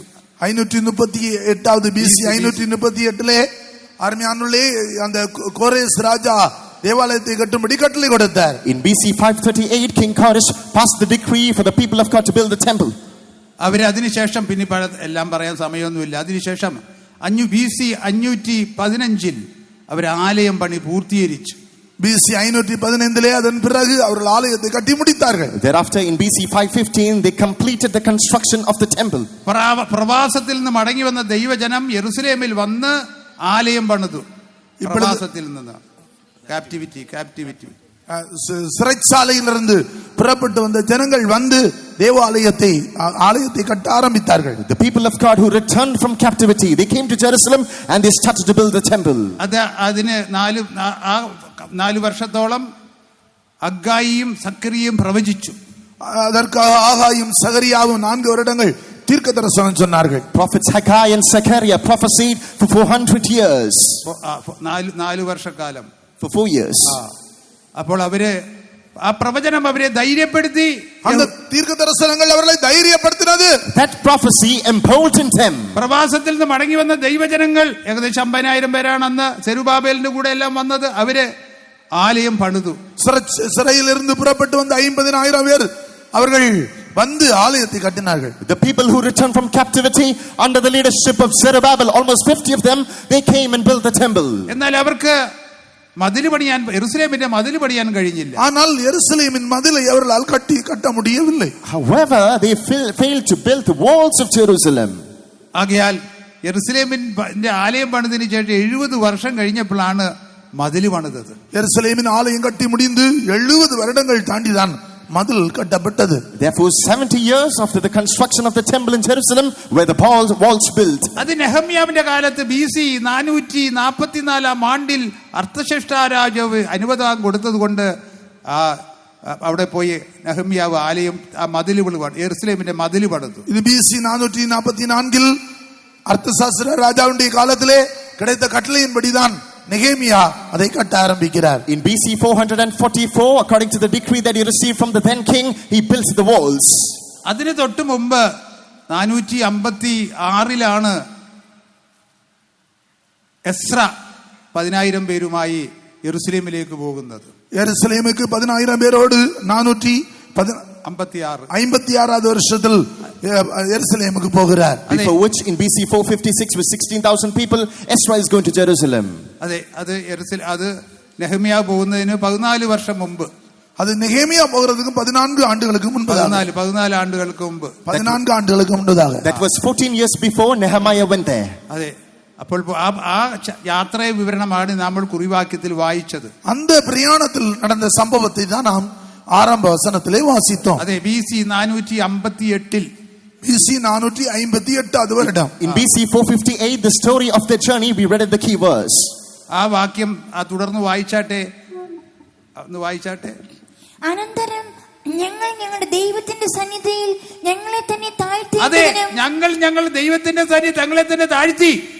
ഞങ്ങൾക്കും ഞങ്ങളുടെ കുഞ്ഞുകുട്ടികൾക്കും ഞങ്ങളുടെ സകല സമ്പത്തിനും വേണ്ടി ശുഭയാത്ര അവനോട് യാചിക്കേണ്ടതിനും ഞാൻ അവിടെ അഹവ ആറ്റിന്റെ അരികെ വെച്ച് ഒരു ഉപവാസം പ്രസിദ്ധപ്പെടുത്തി. ഞങ്ങളുടെ ദൈവത്തിന്റെ കൈ അവനെ അന്വേഷിക്കുന്ന ഏവർക്കും അനുകൂലമായും അവനെ ഉപേക്ഷിക്കുന്ന ഏവർക്കും പ്രതികൂലമായും ഇരിക്കുന്നു എന്ന് ഞങ്ങൾ രാജാവിനോട് പറഞ്ഞിരുന്നുകൊണ്ട് വഴിയിൽ ശത്രുവിന്റെ നേരെ ഞങ്ങൾക്ക് തുണയായി ഇരിക്കേണ്ടതിന് പടയാളികളെയും കുതിരച്ചേവകരെയും രാജാവിനോട് ചോദിപ്പാൻ ഞാൻ ലജ്ജിച്ചിരുന്നു. അതെ പ്രിയരെ, നാം ഇപ്പോൾ ആ പ്രയാണം നമ്മൾ ഇന്നലെ കേട്ടതുപോലെ നമ്മൾ തീർത്ഥാടകരാണ്. പുതിയ യെരുശലേം സിയോനിലേക്ക് പോയിക്കൊണ്ടിരിക്കുന്നവർ. നാം സിയോനുക്കും യെരുശലേമുക്കും പോകുന്ന പരദേശികളായി പ്രയാണത്തിലെ இருக்கிறோம். Beloved ones, as we hearkened last night, we are pilgrims journeying unto Zion and to Jerusalem. ഈ യാത്രയിൽ വഴിയിൽ കള്ളന്മാരും കൊള്ളക്കാരും ഒക്കെ ഉണ്ട്.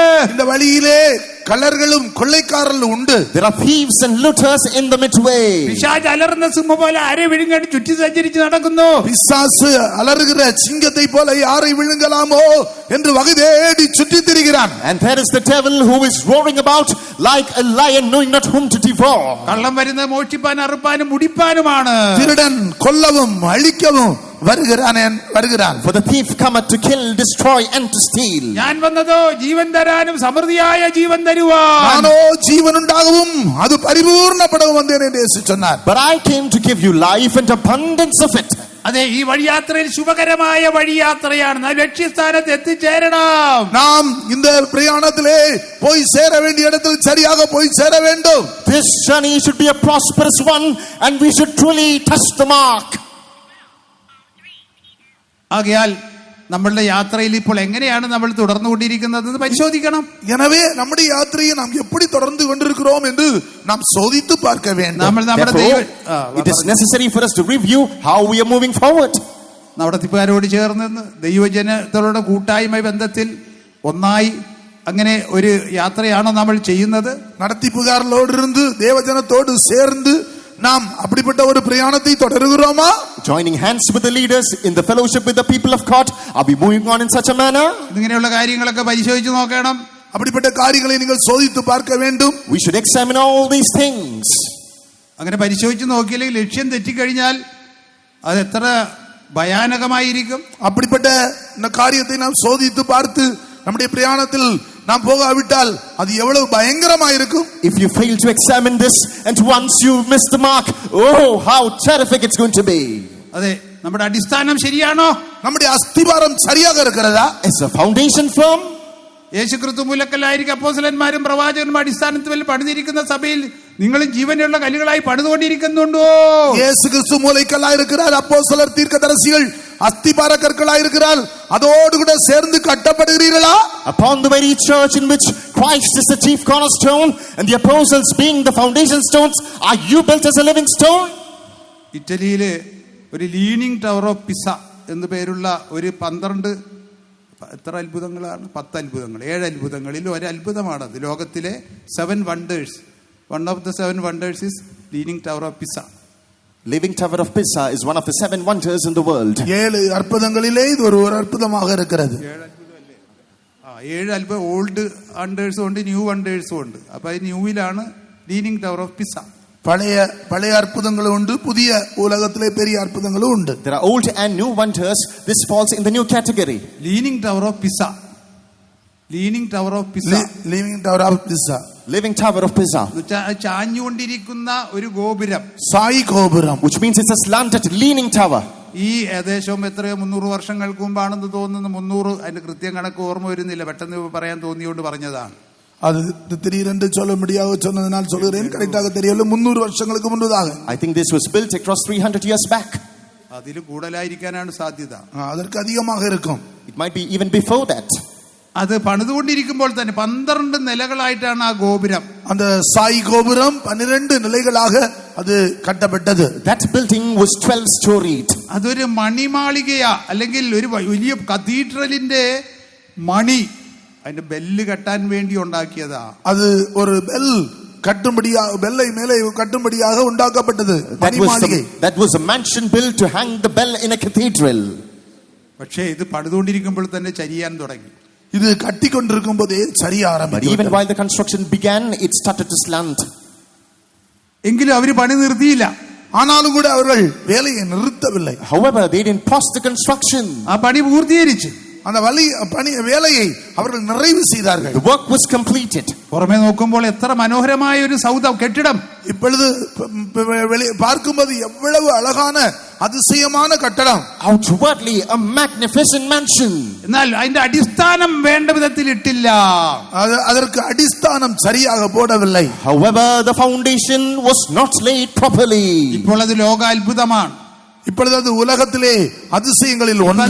അതിന്റെ സ്ലാൻഡിംഗ് പൊസിഷൻ അല്ലെങ്കിൽ ആ നിൽക്കുന്ന നില നോക്കിയാൽ അത് തറയിൽ വീഴേണ്ടതാണ്. அதை பார்த்தால், நிற்கிற நிலையை பார்த்தால் கீழே விழ வேண்டும். Today it's a wonder of the world because its slanting position, according to it should surely fall down. പലതരത്തിലൊക്കെ അടിസ്ഥാനത്തിൽ ബലപ്പെടുത്തി അത് വീഴാതെ അവർ വെച്ചേക്കുന്ന നൂറ്റാണ്ടുകളായി വെച്ചിരിക്കുന്നു. பல நூற்றாண்டுகளாக அதன் அஸ்திபாரத்தை அவர்கள் உறுதிப்படுத்தி விழாதே வைத்திருக்கிறார்கள். Across the ages they have confirmed and formed its foundation and it's kept from falling down. അടിസ്ഥാനം മറിഞ്ഞുപോയാൽ നീതിമാന്റെ ഗതി എന്തെന്നാണ് പറയുന്നത്? அஸ்திபாரம் நிர்மூலமானால் நீதிமானுடைய நிலவரம் என்னவா இருக்கும்? If the foundation is shaken, what will be the state of the righteous? എന്നാൽ അങ്ങനെ ആ ലീനിങ് ടവർ ഓഫ് പിസ താങ്ങി നിർത്തിയേക്കുന്ന പോലെ താങ്ങാനൊന്നും ആരും കാണുകയില്ല. ஆனால் இந்த சாய் கோபுரத்தை பிடித்து நிறுத்துறது போல பிடித்து நிறுத்துவதற்கு யாரும் இருக்க மாட்டார்கள். Likewise, just how these powers are holding from the leaning tower of Pisa, what which is holding from the people of God, no one can see. ലോകത്തിലെ 7 അത്ഭുതങ്ങളിൽ ഒന്നാണ് ലീനിങ് ടവർ ഓഫ് പിസ. உலகத்திலே 7 அற்புதங்களில் ஒன்றுதான் இந்த சாய் கோபுரம். Leaning tower of Pisa is one among the 7 wonders of the നാം world. നമ്മുടെ അടിസ്ഥാനത്തിൽ സ്ഥിരമാകാതെ മറിഞ്ഞു പോകുന്നുവെങ്കിൽ നാം ലോകത്തിലെ ഏറ്റവും വലിയൊരു ശാപമായി മാറ്റപ്പെടും. நம்முடைய அஸ்திபாரத்தில் நாம் உறுதியாக இல்லாவிட்டால் சாய்ந்து போனால் நாம் உலகத்திலே மிகுந்த சபிக்கப்பட்ட மனிதராக மாறி விடுவோம். If we slant, if we fall from our position, we will surely be the cursed one in this world. വിവിധവും അന്യമായ ഉപദേശങ്ങളാൽ ആരെങ്കിലും നിങ്ങളെ വലിച്ചിഴച്ച് ദൈവ വിശുദ്ധന്മാരിൽ നിന്നും കൂട്ടായ്മയിൽ നിന്ന് അന്യപ്പെടുത്തിക്കൊണ്ട് പോകുന്നുണ്ടോ? பலவிதமான அந்நிய உபதேசங்களினாலும் காரியங்களினாலும் உங்களை வழி தப்பி போய் பரிசுத்தவான்களை விட்டு இழுத்து கொண்டு போகும்படியாக சத்துரு கிரியை செய்கிறானோ? With erroneous doctrines is the foe, are different people trying to take you away from the truth in Christ and the saints. അതെ, ഞാന് എന്റെ ഊഴിയത്തിന്റെ ആരംഭ പകുതിയിൽ ഒരു അടുത്ത കാലത്ത് ഒരു 34 years ബാക്ക് 24 ஆண்டுகளுக்கு முன்னதாக என்னுடைய ஊழியத்தின் ஆரம்ப நாட்களிலே at the starting phase of my ministry 34 years back, അതൊരു വിലക്കിറങ്ങിയ ഒരു 3-4 വർഷം കഴിഞ്ഞപ്പോൾ ஊழியத்துக்கு வந்து ஒரு 3-4 வருடங்களான போது 4 years after I came to the ministry. അതെ, 10-34 വർഷങ്ങൾക്ക് മുമ്പുള്ള കാര്യമാണ് പറയുന്നത്. இது 34 வருடங்களுக்கு முன்னதாக உள்ள சம்பவம் சொல்லுகிறேன். This incident took place 34 years back. ഞാനൊരു സെന്ററിൽ ഞാൻ വേലം ചെയ്തുകൊണ്ടിരിക്കുന്നു. நான் ஒரு சென்டரிலே ஓடி என்னுடைய ஊழியத்தை செய்து கொண்டிருக்கிறேன். I was doing my ministry in a center. അന്നേരം ആ സമയത്ത് എനിക്ക് ടൈഫോയിഡ് ബാധ ഉണ്ടായി. 1 കൊല്ലവും 4 മാസവും അതിനാൽ കഷ്ടപ്പെട്ടു. ஒரு வருடமும் 4 மாதங்களும் கஷ்டப்படக்கூடிய விதத்திலே டைபாய்டு வியாதியினால் கஷ்டப்பட்டேன். 1 year and 4 months I was struggling with typhoid. എന്നാൽ ദൈവം എനിക്ക് വചനം അയച്ച് അത്ഭുത സൗഖ്യം നൽകി. ஆனால் கர்த்தரோ எனக்கு வசனத்தை அனுப்பி என்னை குணமாக்கினார். But the Lord sent His word and commanded me miraculous healing. എന്നാൽ സെൻട്രൽ പാസ്റ്റർ അവർ എന്നോട് വലിയ സ്നേഹമുള്ളതിനായി ഒരു ചെറിയ സഭയില്, അന്നൊക്കെ ജീവിക്കാനൊക്കെ ചുറ്റുപാടുകൾ കുറവാ സഭയില്, அப்பொழுது என்னுடைய சென்டர் பாஸ் மிகவும் என்னிடத்தில் அன்பா இருந்தபடியினால் ஒரு சின்ன விசுவாச வீட்டில் என்னை வைத்தார்கள். But that center pastor in that small center, he was very fond of me. ഒരു അല്പം വല്ലതൊക്കെ തിന്നാനും കുടിക്കാനും കിട്ടുന്ന ഒരു സഭയിൽ വെച്ചു. ஏதோ புசிக்கவும் குடிக்கவும் கிடைக்கக்கூடிய ஒரு விசுவாச வீட்டில் வைத்தார்கள். He posted me in a church with ample goodness. അപ്പോൾ അവിടെ ചെന്ന് ഞാൻ ബൈബിൾ ക്ലാസ് നടത്തി. அங்கே போய் நான் வேத பாட கூட்டம் I எடுத்தேன். went there and conducted the Bible study. അപ്പോൾ 10-12 വിശ്വാസികൾ 15 വിശ്വാസികളെ ഉള്ളു. அப்பொழுது ஒரு 10, 12, 15 விசுவாசிகள் இருப்பார்கள். Around 15 believers were there. മിക്കവരും തന്നെ ആ കൂടിയവരവന് ബൈബിൾ ക്ലാസ്സിനെല്ലാം വരും. ஓரளவுக்கு இருக்கிற யாவரும் வேத பாட கூட்டத்துக்கு வருவார்கள். The majority of the congregation used to attend the Bible class. അപ്പോൾ ഞാൻ നമുക്കറിയാവുന്ന പോലെയൊക്കെ നല്ല കൃപയുടെ വചനങ്ങളെല്ലാം പറഞ്ഞു. எனக்கு தெரிந்தது போல கிருபையுள்ள வசனத்தை நான் அவர்களுக்கு போதித்தேன். According to my knowledge, I shared words of praise. അതെ, ഞാനും നിങ്ങളെ പോലെ ഇതിൽ ഇങ്ങനെ ഓടിക്കൊണ്ടിരിക്കുന്ന ആളാണ്. നിങ്ങൾക്കും കൃപ കിട്ടണം, എനിക്കും കൃപ കിട്ടണം, അങ്ങനെയുള്ള നിലയിൽ ഒരു താഴ്മയോടെയാണ് വചനങ്ങൾ പ്രസ്താവിച്ചുകൊണ്ടിരിക്കുന്നത്. நான் அங்கே வந்து நான் உங்களை போல ஒரு ஆள்தான் என்று சொல்லி தாழ்மையான நிலவரத்தில் இந்த கிருபையுள்ள வசனங்களை போதித்தேன். I am also a person running the race just like you. With humility I was giving words of praise. അപ്പൊ അതിനുശേഷം ബൈബിൾ പഠനത്തിന് ശേഷം ഒരു വീട്ടിൽ വിസിറ്റിങ്ങിന് ചെന്നു. நான் வேத பாட கூட்டம் முடிந்த பின்பு ஒரு வீட்டுக்கு நான் விசிட்டிங் போயிருந்தேன். So after the Bible class I went to a house as a part of visiting. അപ്പൊ അവിടെയുള്ള ഗൃഹനാഥനും മറ്റും പറയുക, അച്ചായോ അച്ചായൻ ഇങ്ങനെ ഉപദേശിച്ചുകൊണ്ടെന്ന് അവര് ശരിയാകത്തില്ല, വേറെ വീട്ടുകാര്. அவர் அப்பொழுது அங்க இருந்த அந்த வீட்டில் இருந்த பொறுப்பான அவர் சொன்னார், இப்படியெல்லாம் நீங்கள் உபதேசம் பண்ணினால அவர்கள் திருந்த மாட்டார்கள். The inmates of that particular house is telling me, oh pastor, if you are saying all these things, the inmates of that house, they are not going to repair their ways. അപ്പൊ എനിക്കത് ദുഃഖം തോന്നി. எனக்கு ஒரு பெரிய துக்கம் வந்து പറയപ്പെടുന്നവരുടെ വീട്ടിൽ പോയി நான் இப்பொழுது சொன்ன வீட்டுக்கு கடந்து போனேன். I visited the house of those people who were referred to. അവരും അത് തന്നെ എന്നോട് പറഞ്ഞത്. அவரும் அதே தான் சொன்னார்கள். They too said the same words. എന്റെ അച്ചായോ അവരൊക്കെ അച്ചായൻ ഉദ്ദേശിക്കുന്ന ആളുകളൊന്നുമല്ല. அச்சாயோ நீங்கள் நினைக்கிற நபர்கள் அவர்கள் அல்ல. My beloved pastor, they are not people whom you think. എത്രയോ വിശേഷിക്കപ്പെട്ട ഉപദേശിമാരൊക്കെ എന്തെല്ലാം കാര്യങ്ങൾ പറഞ്ഞിട്ട് അവരെടുത്തിട്ടില്ല. எத்தனையோ விசேஷமான போதகர்கள் காரியங்களை சொன்னாலும் கூட, உபதேசிகள் சொன்னாலும் கூட அவர்கள் அதை எடுத்துக்கொள்ளவில்லை. Lot of servants of God have instructed a lot of things, but still they haven't heeded to it. എനിക്ക് ഈ വേലയെക്കുറിച്ചുള്ള കാഴ്ചപ്പാടും ദർശനമൊക്കെ എനിക്ക് ഉണ്ടായിരുന്നെങ്കിലും എന്റെ ഹൃദയത്തിൽ വലിയ ദുഃഖമായി മാറി. அந்த ஊழியத்தை குறித்துள்ள ஒரு வெளிப்படுத்தல் எனக்கு இருந்தாலும் கூட இருதயத்திலே ஒரு பெரிய துக்கம் வந்து விட்டது. Though I had a vision and a revelation regarding this ministry, yet was I grieved in my heart. ഇനി എന്ത് ബൈബിൾ ക്ലാസ് നടത്താനാണ്? இனி என்ன வேத பாடம் கூட நடத்த What போகுது? sort of Bible study should be conducted hereafter? അടുത്ത ആഴ്ച ബൈബിൾ ക്ലാസ് ഇല്ലെന്ന് പറഞ്ഞാൽ அடுத்த வாரம் வேத பாட கூட்டம் இல்லை என்று சொல்லுவோம். I announced next week we do not have the Bible class. എന്റെ ഹൃദയത്തിൽ വലിയ സംഘർഷമാണ്, കോൺഫ്ലിക്റ്റ്. என்னுடைய இதயத்திலே ஒரு ഹൃദയത്തിലെ സംഘർഷം, குழப்பம் உண்டாகிவிட்டது. There was a conflict waging a war within my heart. I don't know what to do next. நான் என்ன செய்வது என்று அடுத்து என்ன செய்வது என்ற കുഴപ്പം എനിക്ക് വന്നു വിട്ടത്. I was clueless, knowing not what to do.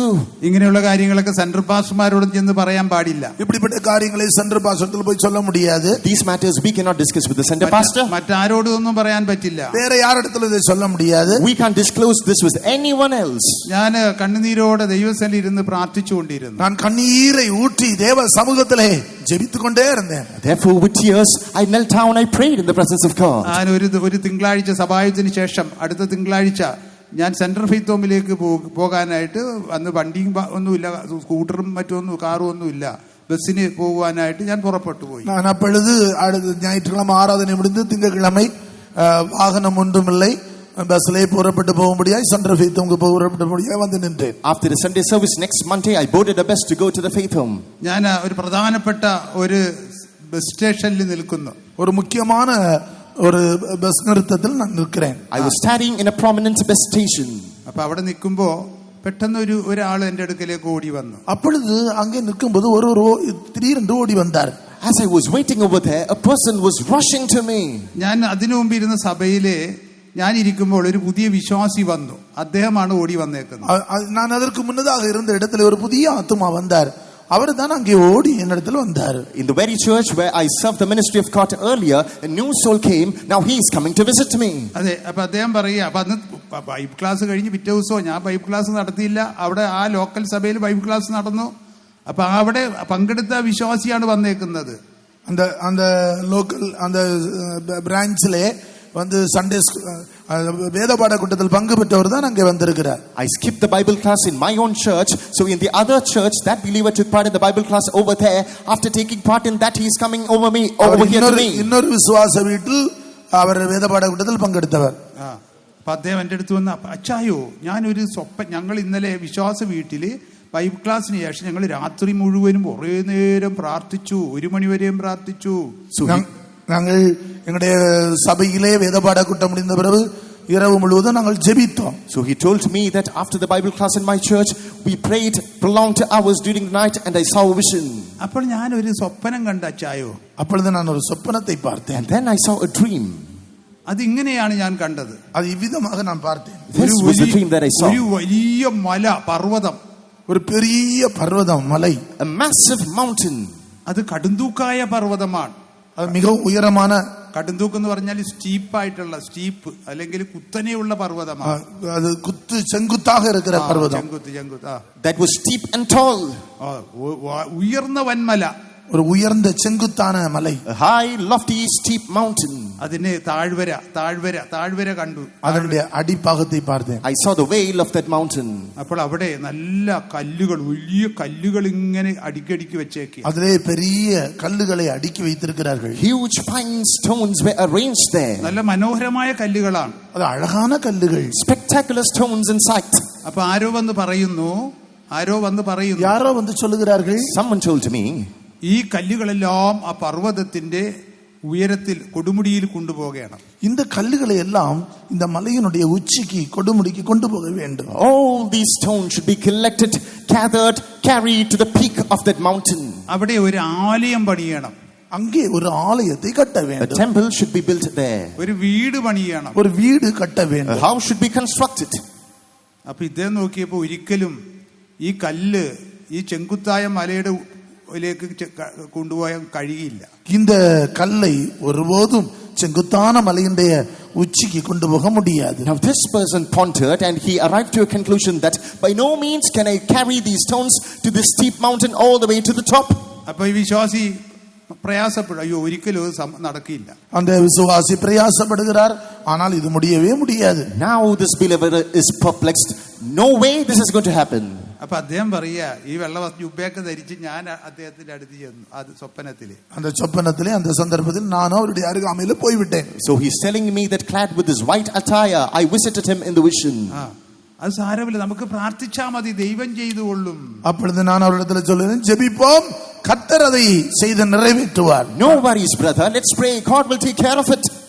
അപ്പോൾ ഞാനും അവിടെ ഉണ്ടായിരുന്ന വെള്ളവസ്ത്രധാരികളെ സുവിശേഷകരും എല്ലാം അവരെല്ലാം ഇരുന്ന് ഇങ്ങനെ ജപിച്ച് ആത്മാവിൽ നിറഞ്ഞു പൊരുതി പൊരുതി പൊരുതി പൊരുതി അന്യഭാഷ പറഞ്ഞുകൊണ്ടിരുന്നു. அப்பொழுது அங்கே இருந்த பெண் வஸ்திரம் தரித்தவர்கள் நானும் ஜெபித்து ஜெபித்து ஆவியிலே நிறைந்து ആവിയിലെ കളികുർന്നു കൊണ്ടിരുന്നു. അന്യഭാഷ പറഞ്ഞു, നമ്മുടെ എം ടി അപ്പച്ചൻ പറയുന്ന പോലെ അന്യഭാഷ പറഞ്ഞ് ശക്തിപ്പെട്ട് ശക്തിപ്പെട്ട് ശക്തിപ്പെട്ടുകൊണ്ടിരുന്നു. അന്യഭാഷയിലെ നമ്മുടെ டிப்யூட்டி சொல்றது போல நாம் அந்நிய பாஷையிலே பேசி ஆவியிலே நிறைந்து களிகூர்ந்து கொண்டிருந்தேன். And then I and the fellow servants of God were filled in the spirit. God strengthened more and more, just like how Pastor M.T. Thomas says. അതെ, അത് മാത്രമല്ല, അപേക്ഷിച്ചുകൊണ്ടിരുന്നു, അപേക്ഷിച്ച് പ്രാർത്ഥിച്ച് പൊരുതിക്കൊണ്ടിരുന്നു. அப்பொழுது நான் மிகவும் நெருக்கத்தோடு ஆண்டவரை நோக்கி வியாகுலத்தோடு ஜெபித்து கொண்டு அவரிடத்திலே அபேட்சை செய்து கொண்டிருந்தோம். Moreover, with prayers and plea, we were striving and fighting to receive from the Lord.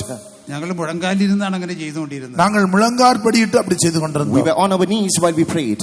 പെട്ടെന്ന് നോക്കിക്കഴിഞ്ഞ അച്ചായോ പെട്ടെന്ന് നോക്കിയപ്പോ ഈ കല്ലിലെല്ലാം ഒരു അനക്കം കണ്ടു. திடீர்னு பார்த்தபோது அந்த கல்லிலே ஒரு அசைவு காணப்பட்டது. Pastor, all of a sudden to my surprise, lo, now the stones are being shaken. അപ്പൊ ശ്രദ്ധിച്ചു നോക്കി. அப்பொழுது நான் கவனித்து பார்த்து கொண்டிருந்தேன். I carefully observed. ഒരു കല്ലില് രണ്ട് ചിറകുകൾ ഇങ്ങനെ വരാൻ തുടങ്ങി. அந்த கல்லிலே ஒரு கல்லிலே இரண்டு சிறகுகள் வர ஆரம்பிച്ചു. Two wings are emerging from one particular stone. അപ്പോൾ ആ ചിറകുകൾ ഇങ്ങനെ പ്രാർത്ഥനയുടെ ശബ്ദം ഇങ്ങനെ അന്യഭാഷയൊക്കെ പറഞ്ഞുകൊണ്ടിരിക്കുന്നു. ഈ ചിറകുകൾ ഇങ്ങനെ വലുതായി വലുതായി വലുതായി அந்நிய பாஷை பேசி ஜெபித்துக் கொண்டே இருக்கும்போது சிறகுகள் கொஞ்சம் கொஞ்சமாக பெரிதாக வளர ஆரம்பித்து விட்டது. As the voice of prayer and praises were shouting loud, so did the wings along it, and it spread wide.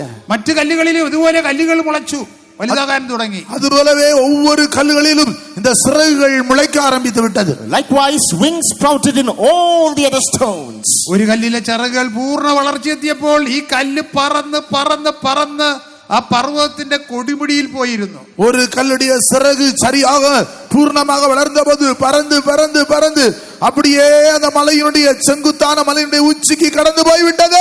And when the wings of one particular stone grew even more, reached this perfection, it flew, it soared to heights, and it alighted at the peak of that mountain. അങ്ങനെ എല്ലാ കല്ലുകളും ചിറക് മുളച്ച് പറന്ന് പറന്ന് മുകളിൽ പർവ്വതത്തിന്റെ കൊടുമുടിയിൽ ഇതാ ഒരു മനോഹരമായ പ്രകാശപൂരിതമായ ഒരു നഗരം.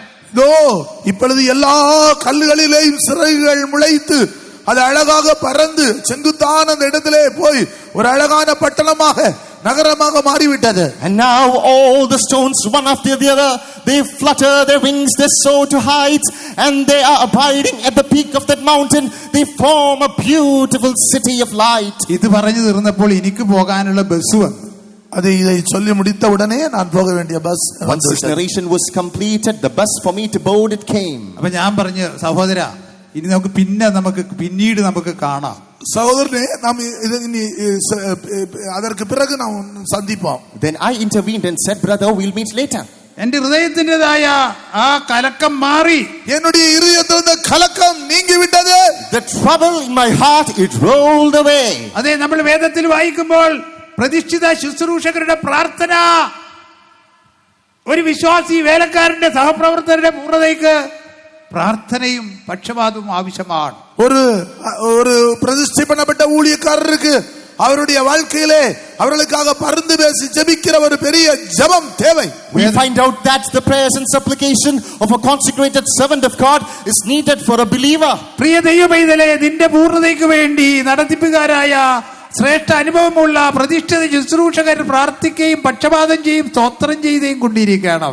உன்னுடைய ஜீவியத்தின் பூர்ணத்திற்காக பிரியமான தேவனுடைய பிள்ளையே, பிரதிஷ்டை பண்ணப்பட்ட ஊழியர்கள் அவர்கள் பிரதிஷ்டை பண்ணியும் அவர்கள் ஜெபித்தும் பரிந்து பேசியும் ஸ்தோத்திரம் பண்ணி காத்து கொண்டிருக்கிறார்கள். Dear child of God, for your life to reach its perfection, the consecrated servants of God, they are always rooted in prayer and praising for you.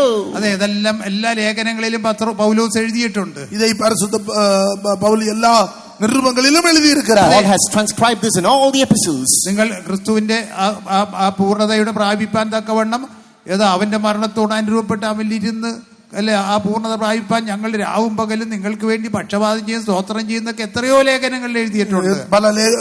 பல நிருபங்களில் அவர் எழுதுகிறார், கிறிஸ்துவின் பூரணத்தை நீங்கள் அடையும்படியாக நாங்கள் ஜெபத்திலும் ஸ்தோத்திரத்திலும் உங்களுக்காக தேவ சமூகத்தில் காத்திருக்கிறோம் என்று. For you to conform to the death and resurrection of Lord Jesus Christ, and for you to reach a state of perfection, we are praying and supplicating for you day and night. യേശുവിനെ മരിച്ചവരിൽ ഉയർപ്പിച്ച അതേ അത്യന്ത ശക്തിയുടെ അളവറ്റ വലിപ്പം നിങ്ങൾ അറിയണം. ആ ശക്തി അത്യന്ത ശക്തിയായി ബലപ്പെടണം. അങ്ങനെ ക്രിസ്തുവിന്റെ എല്ലാം നിറവോളം നിറഞ്ഞു വരേണ്ടതിന് നിങ്ങൾക്ക് വേണ്ടി ഞങ്ങൾ രാവും പകലും പ്രാർത്ഥിക്കുന്നു എന്ന് വിവിധ ഇടങ്ങളിൽ ലേഖനങ്ങളിൽ എഴുതിയിട്ടുണ്ട്. പല വിധങ്ങളിലെ கிறிஸ்துவின் நிறைவை அடையும்படியாக, கிறிஸ்துவை மரித்தோர்ந்து எழுப்பினுடைய ஆவியினாலே ஒரு பெரிய மறுரூபத்தை அடையும்படியாக நாங்கள் உங்களுக்காக வேண்டுதல் செய்கிறோம் என்று பல இடங்களிலே அவர் குறிப்பிட்டிருக்கிறார். In the limitless measure of Christ, by his exceeding power, so that you might receive the very power that rose him up from the dead, we are praying for you day and night. And a lot of portions in the word of God is written. രാവിലെ എല്ലാം 4 മണിക്ക് സ്തോത്ര പ്രാർത്ഥനയ്ക്ക് നിങ്ങളെ വിശ്വാസികൾ, ഞങ്ങളെ വിശ്വാസികളുടെ കുടുംബനാഥന്റെ പേര് മാത്രമല്ല ഓരോരുത്തരുടെയും പേര് പറഞ്ഞ് സ്തോത്രം ചെയ്യുകയാണ്. இப்பொழுது அதிகாலையிலே 4 மணி ஸ்தோத்திர ஜெபத்திலே ஒவ்வொருடைய குடும்பத்திற்காக ஒவ்வொருடைய தனிப்பட்ட பேரை சொல்லி கர்த்தருக்கு ஸ்தோத்திரங்களை ஏறெடுக்கிறோம். During the praising in the town, we don't just utter the names of the head of the family, but all the members of the family, we say their names and we praise the Lord. മറ്റു പ്രാർത്ഥനകളിലെല്ലാം അങ്ങനെ ദൈവജനങ്ങൾക്ക് വേണ്ടി പ്രാർത്ഥിച്ചുകൊണ്ടിരിക്കുന്നു. സഹപ്രവർത്തകരായ സുവിശേഷ വേലക്കാർക്ക് വേണ്ടി പ്രാർത്ഥിച്ചുകൊണ്ടിരിക്കുന്നു. மற்ற ஜெபங்களிலே உடன் ஊழியர்களுக்கும் மற்ற விசுவாசிகளுக்கும் நாங்கள் ஜெபித்துக் கொண்டே இருக்கிறோம். Even in all the other prayers, we pray for the believers and the servants of God. തുടർന്ന് രാത്രി 10 മണിക്ക് വീണ്ടും സ്തോത്രവും പ്രാർത്ഥനയാണ്. மீண்டும் இரவு 10 மணிக்கு ஸ்தோத்திரமும் ஜெபமும் ஆரம்பிக்கிறது. Further again at 10 p.m. praising and prayer. പ്രത്യേക വിഷയങ്ങളിൽ 3 ദിവസം ഉപവാസ പ്രാർത്ഥന അല്ലെങ്കിൽ 1 ദിവസം ഉപവാസ പ്രാർത്ഥന അത് വളരെ കർശനമായ നിലയിൽ നടത്തുന്നു. வித்தியாசமான பல சூழ்நிலைகள் வரும்போது 3 நாட்கள் உபவாச ஜெபம், ஒரு நாள் உபவாச ஜெபம் மிகவும் கரிசனையோடு நடத்துகிறோம். For special matters strictly we are observing prayer for 3 days and 1 day. ഉപവാസത്താലും പ്രാർത്ഥനയല്ല ഈ ജാതികളൊന്നും നീങ്ങി പോകുന്നില്ല. உபவாசத்தினாலும் ஜெபத்தினாலும் அல்லாமல் இந்த ஜாதிகள் பிசாசு ஓடாது. അതെ, except through prayer and fasting these spirits will not flee away. യഹോവ സിയോനെ പണിത് യെരുശലേമിനെ പണിത് മഹത്വത്തിൽ പ്രത്യക്ഷനാകും. அவர் சியோனை கட்டி எருசலேமை கட்டி தமது மகிமையிலே வெளிப்படுவார். The Lord shall build up Zion, he shall build up Jerusalem, and he will appear in his glory. അത് വിശ്വസിക്കുന്നവർ ചേർന്ന് ഹല്ലേലൂയ പറഞ്ഞാട്ടെ. அதை விசுவாசிக்கிறவர்கள் ஹல்லேலூயா சொல்லுங்கள். വീണ്ടും ഒരു ഹല്ലേലൂയ പറഞ്ഞാട്ടെ. Let's shout another hallelujah. എന്നാൽ അതിനുശേഷം ഞാൻ പിന്നീട് അന്വേഷിച്ചപ്പോൾ ആ വിശ്വാസി വീട്ടിൽ ചെന്നിട്ടില്ല. അന്ന് തലേ ദിവസം நான் போன போது அதுக்கு முந்தின நாளிலே அந்த விசுவாச வீட்டுக்கு போகவில்லை. After this incident, when I inquired, this believer didn't pay a visit to the faith home on the previous day. മാത്രമല്ല രക്ഷിക്കപ്പെട്ട് കുറച്ചുനാൾ വിശ്വാസിയായിരുന്നിട്ടും ആ ദേശക്കാരനല്ലാത്തതുകൊണ്ട് വേറെ ഏതോ ദേശത്തിലോട്ട് പോയിരുന്നു അദ്ദേഹം. അവർ அந்த தேசத்தில் இல்லாதவர்களாக இருந்தபடியினால் அவர் ரட்சிக்கப்பட்டு சில நாட்களுக்கு பிறகு வேற இடத்துக்கு போய் விட்டார். Moreover, days after being saved and taking the baptism, since he didn't belong to that particular part of the land, he went to another place. പാകയാൽ എങ്കിലും പരമാർത്ഥിയായ അഭിഷേകം പ്രാപിച്ച ഒരു വിശ്വാസിയായിരുന്നു. ആനാലും ഉണ്മയാക അഭിഷേകം പെറ്റ ഒരു നബരാக இருந்தார். Yet he was an upright believer who was anointed. ആ തലേ ദിവസം ആ കുറിക്കപ്പെട്ട വിശ്വാസ വീട്ടിൽ ആ വിശ്വാസി ബൈബിൾ ക്ലാസ്സിന് സംബന്ധിക്കുകയോ പ്രാർത്ഥിക്കാൻ പോവുകയോ ചെയ്തിട്ടില്ല. அதற்கு முந்தின நாளிலே அந்த விசுவாச வீட்டில் இருக்கிற அந்த உபவாச ஜெபத்திலே அந்த வேத பாட கூட்டத்திற்கு அவர் வரவில்லை. On the previous day, that believer didn't attend the Bible class or the fasting prayer in that faith home. അപ്പൊ പിന്നെ ആരാ എന്റെ അടുത്ത് വന്ന് പറഞ്ഞത്? அப்ப யார் என்னிடத்தில் வந்து சொன்னது? Then who reported this matter to me? ഈ ഒരു എളിയ വിശ്വാസിയുടെ രൂപത്തിൽ ദൈവദൂതൻ വന്ന് പറഞ്ഞതായിരിക്കും. அந்த எளிய விசுவாசியினுடைய அந்த சாயலிலே தேவதூதனை வந்து என்னை சந்தித்திருக்கிறார். In the form of this simple believer, perhaps the angel of God came and reported this to me. ഇത് 34 ആണ്ടുകൾക്ക് മുമ്പ് എനിക്കുണ്ടായ ഒരു അനുഭവമാണ്. இது 34 ആണ്ടുകൾക്ക് മുൻപാകவே என்னுடைய வாழ்க்கையில் நடந்த ஒரு സംഭവമായി இருக்கிறது. പത്രോസിനെ പറയുന്നു, ദർശനം തങ്ങൾക്കുണ്ടായ ദർശനമോ വെളിപ്പാടല്ല, ദൈവത്തിന്റെ വചനം അതെ, പ്രവാചക വചനം അതിന് സാക്ഷ്യം നിൽക്കുന്നു. പ്രവാചക വചനങ്ങൾ അത് സ്ഥിരീകരിക്കുന്നു. ഇരുണ്ട നിലത്ത് പ്രകാശിക്കുന്ന വിളക്ക് പോലെ അത് നിങ്ങളുടെ ഹൃദയത്തിൽ കരുതിക്കൊണ്ടാൽ നല്ലത്. இந்த காரியங்கள் எங்களால் உண்டானதல்ல, தேவனுடைய திருவசனத்தினாலே இருளுள்ள இடங்களிலே பிரகாசிக்கிற தேவனுடைய வார்த்தைகளாய் இருக்கிறது என்று பரிசுத்த பவுல் அதை சொல்லுகிறார். Apostle Paul is saying that it's not these dreams that are revelations, but it's the word of God that shines like a light in darkness. Let that be treasured in your heart. അതെ, please read that portion. Second. അത് വായിച്ചാട്ടെ. തന്റെ ദർശനത്തെ കുറിച്ച് പറയുന്ന ആദ്യം രൂപാന്തരമലയിൽ യേശുവിന്റെ തേജസ്, ദൈവത്തിന്റെ തേജസ് കണ്ടു. ദൈവശബ്ദം കേട്ടു, ഇവൻ എന്റെ പ്രിയപുത്രൻ. എങ്കിൽ അതൊന്നും അത് മാത്രമല്ല, ദർശനം വെളിപ്പാടുമല്ല. നമുക്ക് പ്രവാചക പുസ്തകങ്ങളിൽ അരുളപ്പാടുകളുണ്ട്. ஆண்டவரை தரிசித்தது மட்டுமல்ல, தீர்க்க தரிசன புத்தகங்களிலே எழுதப்பட்ட வாக்கியங்கள் இருக்கிறது. He saw dreams and visions. He saw the beloved Son of God and the voice thereof. But he says that it's not all these sights, but the oracles of God written in the prophetical book that matters. Let's go through that verse, please. പ്രവാചക വാക്യവും അധികം സ്ഥിരമായിട്ട് നമുക്കുണ്ട്. നേരം വെളുക്കുകയും നിങ്ങളുടെ ഹൃദയങ്ങളിൽ ഉദയ നക്ഷത്രം ഉദിക്കുകയും ചെയ്യുവോളം ഇരുണ്ട സ്ഥലത്ത് പ്രകാശിക്കുന്ന വിളക്ക് പോലെ അതിനെ കരുതിക്കൊണ്ടാൽ നന്ന്. அதிக உறுதியான தீர்க்கதரிசன வசனமும் உண்டு.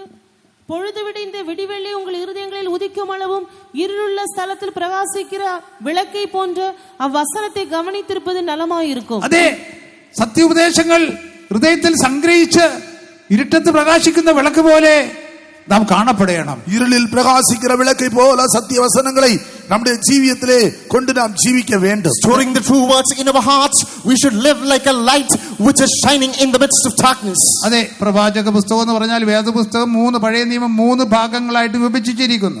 വേദപുസ്തകം 3 പകുതിயாக பிரிக்கப்பட்டிருக்கிறது. Talk about the prophetical book, and it is categorized into 3 in the Old Testament. മോശയുടെ പുസ്തകം, മോശയിൻ പുസ്തകം, book of Moses.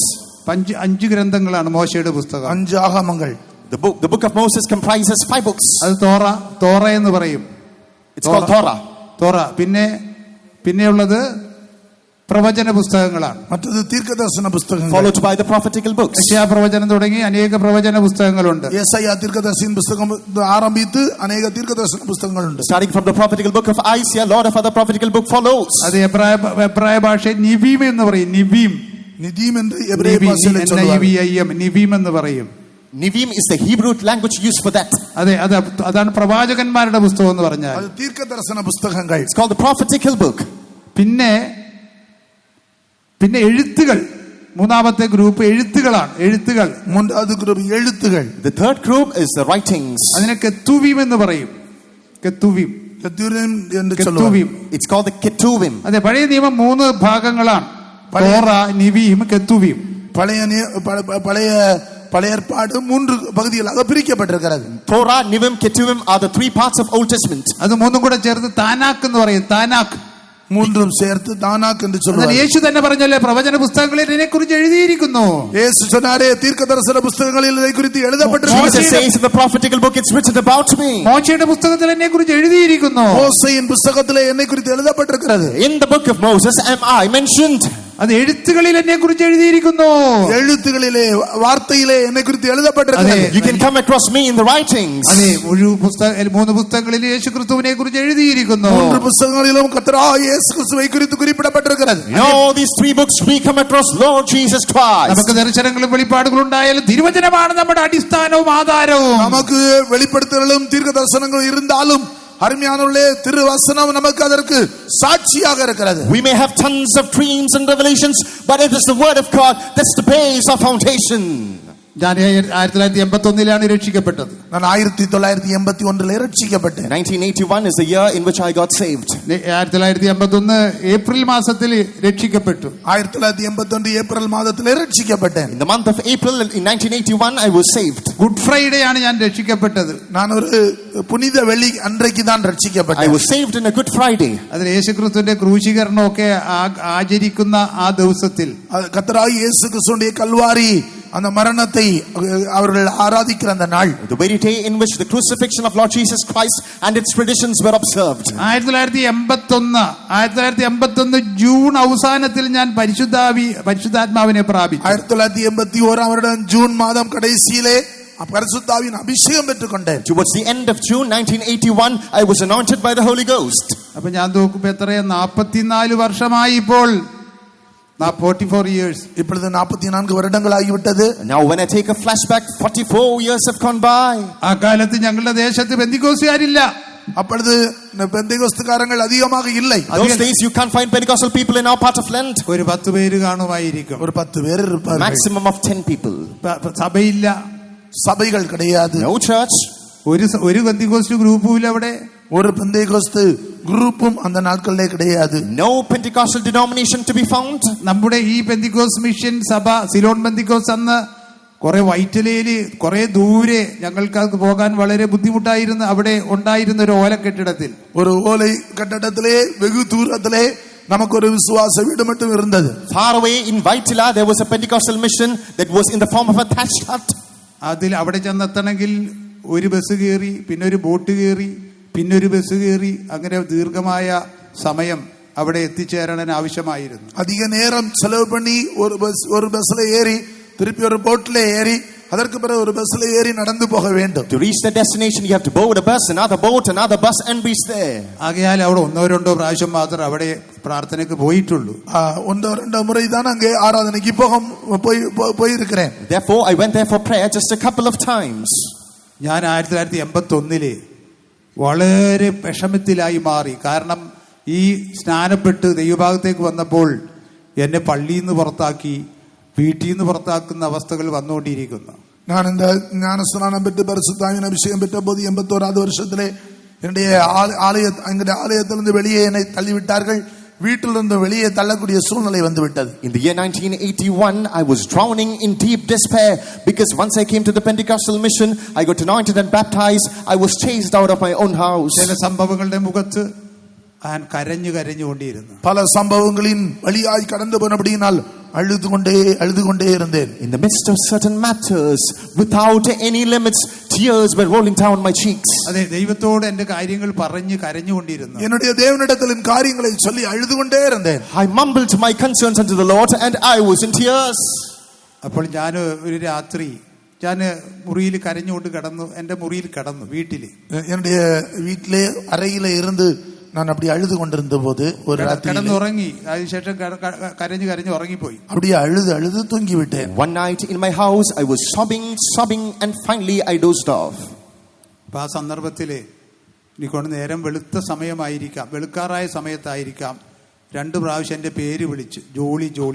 എന്റെ പേര് തോമസ് ആണെങ്കിലും വീട്ടിൽ ജോളി എന്നാ വിളിച്ചോണ്ടിരുന്നത്. அந்த சந்தர்ப்பத்திலே விடியற் காலம் விழுத்து வருகிற நேரத்திலே என்னுடைய பெயரை சொல்லி ஜாய் என்று ஆண்டவர் என்னை கூப்பிட்டார். The time was close to sunrise and in my house people used to call me Jolly and my name was called twice, Jolly.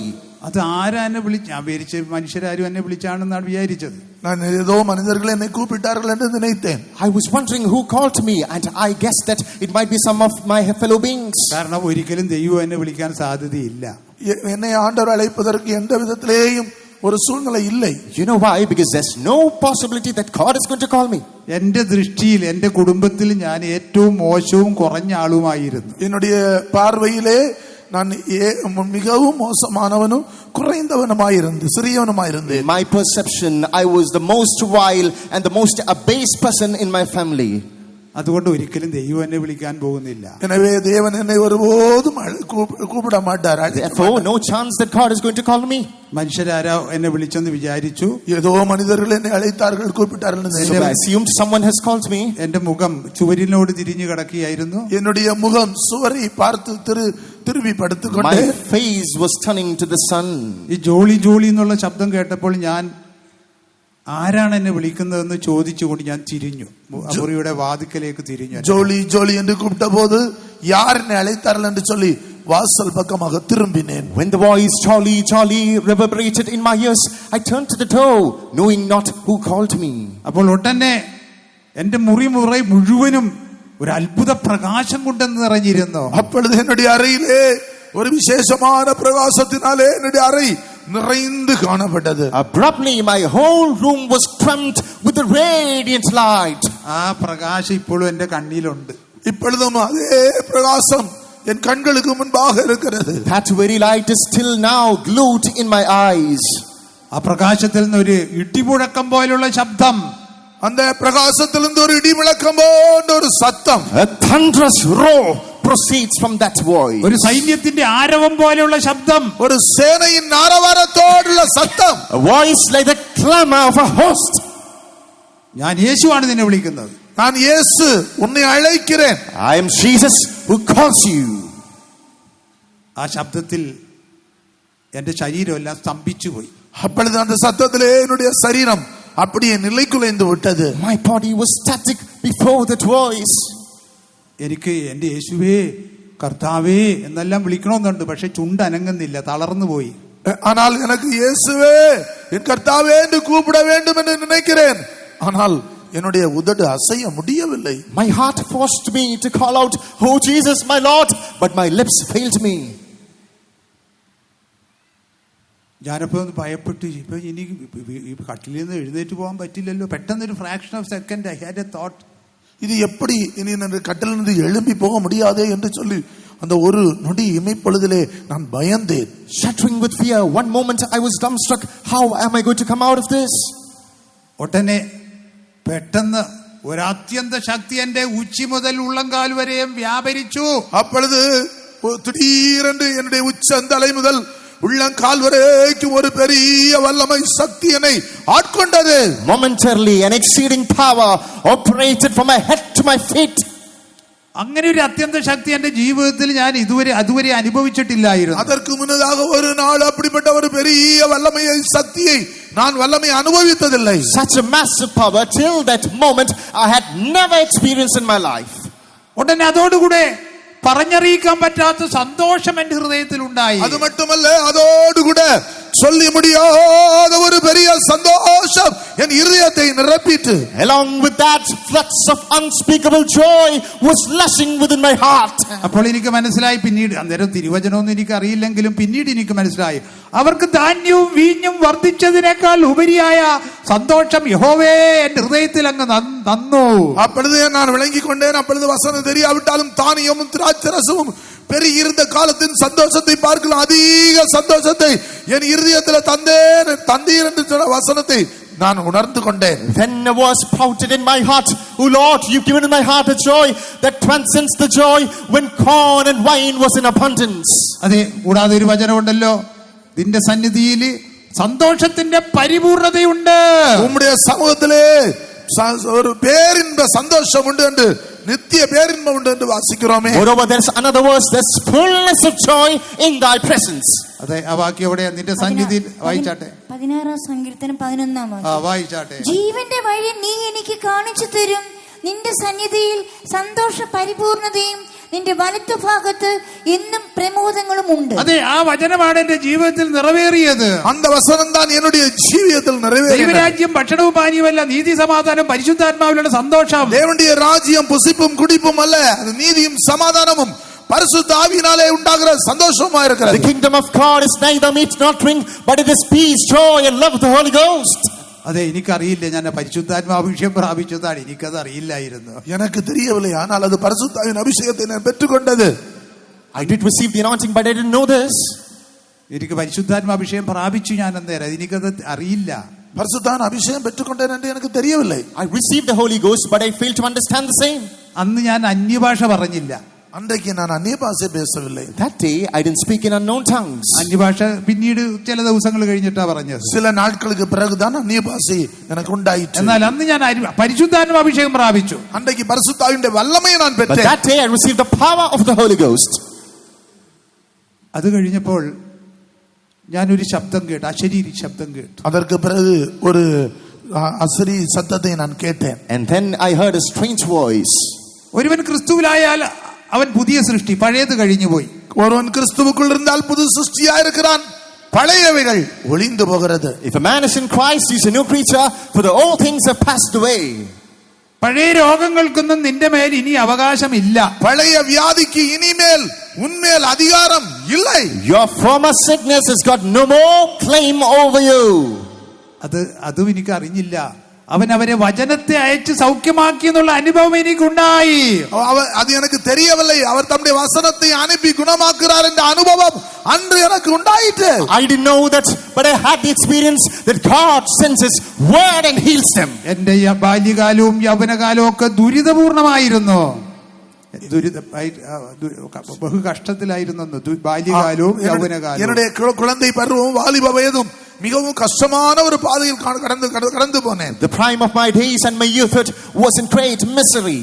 സ്കൂളിൽ പഠിക്കുമ്പോൾ ഒരു രോഗം എന്നെ ബാധിച്ചു. സ്കൂളിൽ പഠിക്കുമ്പോൾ நான் ஸ்கூல்ல படிக்கும்போது ஒரு வியாதி என்னை தாக்குனது. When I was in school, a sickness struck me.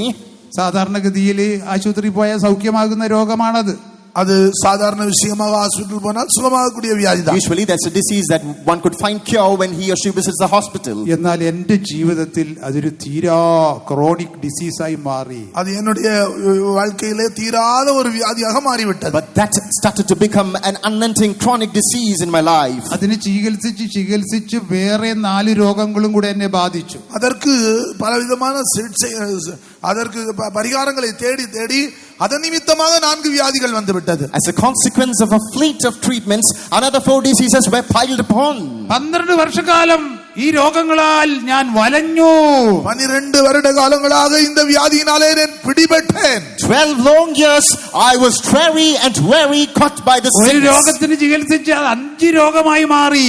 ஒரு வியாதிக்கு பரிகாரம் தேடி இப்பொழுது 5 வியாதிகள் வந்து விட்டது. I sought for a remedy for one sickness, but now it's extended to 4 more. ഈ 12.5 വർഷക്കാലം എന്റെ ജീവിതത്തിന്റെ ദുരിതങ്ങളൊക്കെ എത്ര കടൂരവും കൊടൂരവും ഭയങ്കരവുമായിരുന്നു എന്ന് എനിക്ക് മാത്രമേ അറിയൂ. இந்த 12 வருட காலங்களாக என்னுடைய வாழ்க்கையின் அந்த வேதனைகள், கஷ்டங்கள், அந்த பாடுகள் எவ்வளவு கஷ்டம் என்று எனக்கு தான் தெரியும். The woes, the pain, the agony, the distress that I went through as a part of the horrific, terrific, dreadful days along those 12 years, only I could speak about it. ഞാൻ രോഗം നിമിത്തമായിട്ട് കിടന്നിരുന്നെങ്കിൽ, ഒരു ബെഡ്രിഡൻ ആയിരുന്നെങ്കിൽ തരക്കേടില്ലായിരുന്നു. நான் வியாதி நிமித்தமா படுக்கையிலே இருந்தால் பரவாயில்லை. Had I been bedridden as a part of my sickness, it would have been fine.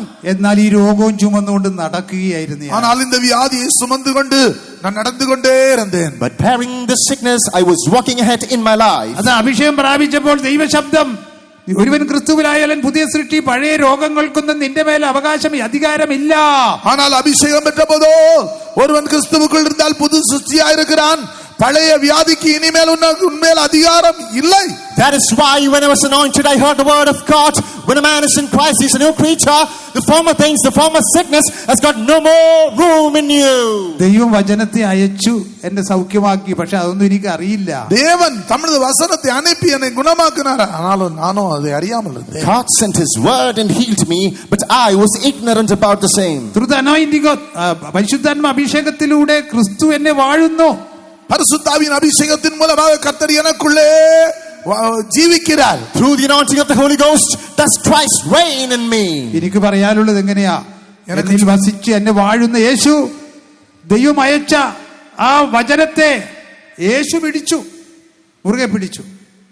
எனக்குள்ளே வாசம் பண்ணுகிற என்னுடைய தேவன் ஆவியானவர் எனக்குள்ள அந்த வசனத்தை அனுப்பி அந்த வசனத்தை பிடித்துக் கொண்டார். All that I've got to say is the very spirit that dwells in me, that Christ, he took hold of that verse. അതെ, യേശു വചനത്തെ മുറുകെ പിടിച്ചു. പിതാവായ ദൈവം അയച്ച വചനത്തെ യേശു മുറുകെ പിടിച്ചു. பிதாவாகிய தேவன் அனுப்பின அந்த வசனத்தை இயேசு எனக்குள்ள இருந்து பிடித்துக் கொண்டார். Jesus held on to that verse sent by God the Father. എനിക്ക് പൂർണ്ണ വിശ്വാസം എന്റെ എല്ലാ രോഗവും സൗഖ്യമായിരുന്നു. எனக்கு பெரிய விசுவாசம் என்னுடைய வியாதி முழுவதும் என்னை விட்டு போய்விட்டது. I firmly believed that now all my sicknesses are made whole. രോഗത്തിന്റെ ചില ലക്ഷണങ്ങളൊക്കെ ഉണ്ടായിരുന്ന നേരം, വ്യാധിയുടെ ചില അടയാളങ്ങൾ കാണപ്പെട്ടത്. Symptoms of disease still exist yet. എന്നാലും എനിക്കറിയില്ല, ഒരു പൂർണ്ണ വിശ്വാസം എന്റെ രോഗങ്ങളെല്ലാം സൗഖ്യമായിരിക്കുന്നു. ஆனால் எனக்குள்ளே ஒரு பெரிய விசுவாசம், என் வியாதி முழுவதும் என்னை விட்டு போய்விட்டது. But I had the absolute faith that my sickness is totally healed. Not looking at the symptoms of the diseases.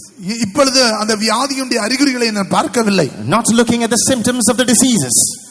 യേശു ആ വചനത്തെ മുറുകെ പിടിച്ചു. இயேசு எனக்குள் இருந்த அந்த வசனத்தை பிடித்துக் கொண்டார். Jesus held fast to that verse. ഞാൻ സത്യമായിട്ട് പറയുന്ന ഒരു കാര്യമാണ്. நான் சத்தியத்தை சத்தியமாக உண்மையாக உங்களுக்கு சொல்லுகிறேன். ഒന്നും എക്സാഗ്രേറ്റ് ചെയ്ത് പറയുന്നില്ല. ஒன்றும் அதிகப்படுத்தி சொல்லவில்லை. Sincerely, I'm confessing the truth. I'm not exaggerating anything. ഞാൻ ദൈവത്തെ ഭയപ്പെടുന്ന കൃപയാൽ, நான் தேவனுக்கு கிருபையினாலே பயப்படுகிறேன். By God's grace, I fear my God. ഒന്നും എക്സാഗ്രേറ്റ് അല്ലെങ്കിൽ അധിക പ്രസംഗമായിട്ട് ഒന്നും പറയണ്ട. நான் அதிக பிரசங்கமாக அதிகமாக ஒன்றும் சொல்ல வேண்டாம். No exaggeration, no words are added here. ഉള്ള കാര്യങ്ങൾ അല്പം കുറച്ചാണ് സംസാരിക്കുന്നത്. இருக்கிற காரியத்தை கொஞ்சம் குறைத்து தான் சொல்லுகிறேன். True incidents with less intensity I'm speaking now. ഞാൻ ഒരു പാസ്റ്റർമാരുടെ അടുത്തൊന്നും ഞാൻ പോയി പ്രാർത്ഥിച്ചിട്ടില്ല എനിക്ക് ഇന്ന രോഗം ഉണ്ടെന്നതിന് ശേഷം. ഈ 4 രോഗം ആ രോഗത്തിന് വേണ്ടി പ്രാർത്ഥിച്ചിട്ടേ ഇല്ല. இந்த வியாதிகளுக்காக நான் அதற்கு பிறகு எந்த பாஸ்டர் இடத்திலும் போய் ஜெபித்ததே இல்லை. For the healing of these 4 sicknesses, I haven't visited any pastor for prayer. 44 വർഷമായി ഇന്നും അത് അനുഭവിക്കുന്നു. 44 வருடங்களாக இன்றைக்கும் அதை அனுபவித்துக் கொண்டிருக்கிறேன். ദൈവം അയച്ച വചനത്തെ ക്രിസ്തു എന്നിൽ വസിച്ച് മുറുകെ പിടിച്ച് അത് വിശ്വസിച്ച് പൂർണ്ണ സൗഖ്യമുള്ളവനായി ജീവിക്കുന്നു. எனக்குள்ளே இருக்கிற கிறிஸ்து அவருடைய பிதாவின் வசனத்தை பிடித்துக் கொண்டிருக்கிறார். அந்த வசனத்தின் மூலமாக நான் சுகமானேன் என்பதை உறுதியாக நான் பிடித்துக் கொண்டிருக்கிறேன். The word that was sent by God the Father, Christ has held it firm, and I believe the same, and with healing I subsist today. 5 രോഗങ്ങളിൽ നിന്ന് പൂർണ്ണമായ സൗഖ്യം അനുഭവിച്ചുകൊണ്ടിരിക്കുന്നു. 5 வியாதிகளில் இருந்து பூர்ணமான சுகத்தை அனுபவித்துக் கொண்டிருக்கிறேன். Total healing today I feel from all those 5 sickness. നാളത്തെ കാര്യം എനിക്കറിയില്ല. நாளைக்கு இருக்கிற சூழ்நிலை எனக்கு I don't know what's going to befall me tomorrow. ഇതുവരെ എന്നെ സംരക്ഷിച്ച ദൈവം നാളെയും സംരക്ഷിക്കും, ജീവപര്യന്തം സംരക്ഷിക്കും. இதுவரை என்னை நடத்தின தேவன் இனிமேலும் என்னை நடத்துவார், கடைசி வரை நடத்துவார். But I know that God who preserved me so far, He will lead me tomorrow till the end of my days. നമ്മുടെ കുറിവാക്യത്തിലേക്ക് വരാം. நம்முடைய ஆரம்ப வசனத்திற்கு வருவோம். Let's return to the key verse. ഉപവാസത്തോടും പ്രാർത്ഥനയോടും അഹാവ ആറ്റിനരികെ ഉപവാസമെടുത്ത് പ്രാർത്ഥിച്ചു. രാജാവിനോട് പടയാളികളെയും സംരക്ഷണവും ചോദിച്ചില്ല, ദൈവത്തിൽ ആശ്രയിച്ചു. തനിക്ക് തന്റെ വാക്യം വായിച്ചാട്ടെ, നമ്മൾ പരിശോധിച്ച് നോക്കണം. ദൈവീഷ്ടം ചെയ്യാൻ സമർപ്പിക്കപ്പെട്ടവരാണോ? അങ്ങനെയെങ്കിൽ ദൈവത്തിന്റെ കരം നമുക്ക് അനുകൂലമായിരിക്കും. നമ്മുടെ ലക്ഷ്യസ്ഥാനത്ത് ആ പുതിയ യെരൂശലേം സിയോണിന്റെ ആത്മീയ അനുഭവത്തിലും സ്വർഗീയ യെരൂശലേമിലും സിയോണിൽ നമ്മെ എത്തിച്ചേർക്കും. ഞങ്ങളുടെ ദൈവത്തിന്റെ കൈ അവനെ അന്വേഷിക്കുന്ന ഏവർക്കും അനുകൂലമായും അവനെ ഉപേക്ഷിക്കുന്ന ഏവർക്കും പ്രതികൂലമായും ഇരിക്കുന്നു എന്ന് ഞങ്ങൾ രാജാവിനോട് പറഞ്ഞിരുന്നത് കൊണ്ട് വഴിയിൽ ശത്രുവിന്റെ നേരെ ഞങ്ങൾക്ക് തുണയായിരിക്കേണ്ടതിന് പടയാളികളെയും കുതിരച്ചേവകരെയും രാജാവിനോട് ചോദിപ്പാൻ ഞാൻ ലജ്ജിച്ചിരുന്നു. അങ്ങനെ ഞങ്ങൾ ഉപവസിച്ച് ഞങ്ങളുടെ ദൈവത്തോട് അതിനെക്കുറിച്ച് പ്രാർത്ഥിച്ചു. അവൻ ഞങ്ങളുടെ പ്രാർത്ഥന കേട്ടു. അതെ, ഇതിങ്ങനെ പറയാൻ കഴിയുമോ? இப்படி உங்களால் சொல்லக்கூடுமா? Can you say so? നമുക്ക് ലക്ഷ്യസ്ഥാനത്ത് എത്തിച്ചേരണം. நாம் போய் சேர வேண்டிய இடத்தில் போய் சேர வேண்டும். We have to reach the mark. ഇപ്പോൾ ആത്മീയമായ യെരൂശലേം, ആത്മീയമായ സിയോൻ. இப்பொழுது ஆவிக்குரிய எருசலேம் Zion. Now with spiritual Jerusalem, spiritual Zion. അതിന്റെ കർത്താവിന്റെ പ്രത്യക്ഷതയിൽ നമ്മുടെ നിദ്ര പ്രാപിക്കുന്നുവെങ്കിൽ നാം സ്വർഗീയ യെരൂശലേം, സ്വർഗീയ സിയോണായി രൂപാന്തരപ്പെടാൻ പോകുന്നു. നമ്മുടെ കർത്താവ് യേശു ക്രിസ്തുവിന്റെ വരുകയിലെ നാം നിത്യ സിയോനായി യെരൂശലേമായി മർവമാകാൻ പോകുന്നു. At the coming of the Lord, if we would receive eternity, we'll be transformed as heavenly Zion, heavenly Jerusalem. ദൈവത്തെ നീ അന്വേഷിക്കുന്നുവെങ്കിൽ നീ അവനെ കണ്ടെത്തും. தேவனை கர்த்தரை தேடுகிறவர்களை கண்டடைவார்கள். If you seek the Lord, you shall truly find him. ദാവീദ് തന്റെ നിര്യാണ സമയത്ത് തന്റെ മകനായ ശലോമോനോട് പറഞ്ഞു. தாவீது தன்னுடைய கடைசி நாட்களில் தன்னுடைய மகனாகிய சாலமோனிடத்தில் சொன்னார். David at the hours of his departure told his son Solomon. ശലോമോൻ ജനിക്കുന്നതിന് മുമ്പേ ഒരു മകൻ ജനിക്കും, ശലോമോൻ ആലയം പണിയുമെന്നൊക്കെ പറഞ്ഞു. சாலமோன் பிறப்பதற்கு முன்னதாக தான் ஆலயத்தை கட்டுவதாக சொன்னார். Before Solomon was born, it was prophesied, a son shall be born to you and he shall build the temple. ആ ശലോമോൻ ആലയം പണിതു, പ്രൗഢഗംഭീരമായ ഒരു ആലയം പണിതു. சாலமோன் ஒரு அழகான ஆலயத்தை கட்டினான். And Solomon built a pompous, majestic temple. താൻ പ്രാർത്ഥിച്ചപ്പോൾ സ്വർഗത്തിൽ നിന്ന് തീയിറങ്ങി. ജപിച്ചപ്പോൾ വാനത്തിലിருந்து അഗ്നി ഇറങ്ങിനത്. And when he prayed, fire plummeted from heaven. ശലോമോൻ തന്റെ ജീവിത ആരംഭത്തിൽ ദൈവത്തെ സ്നേഹിച്ചു.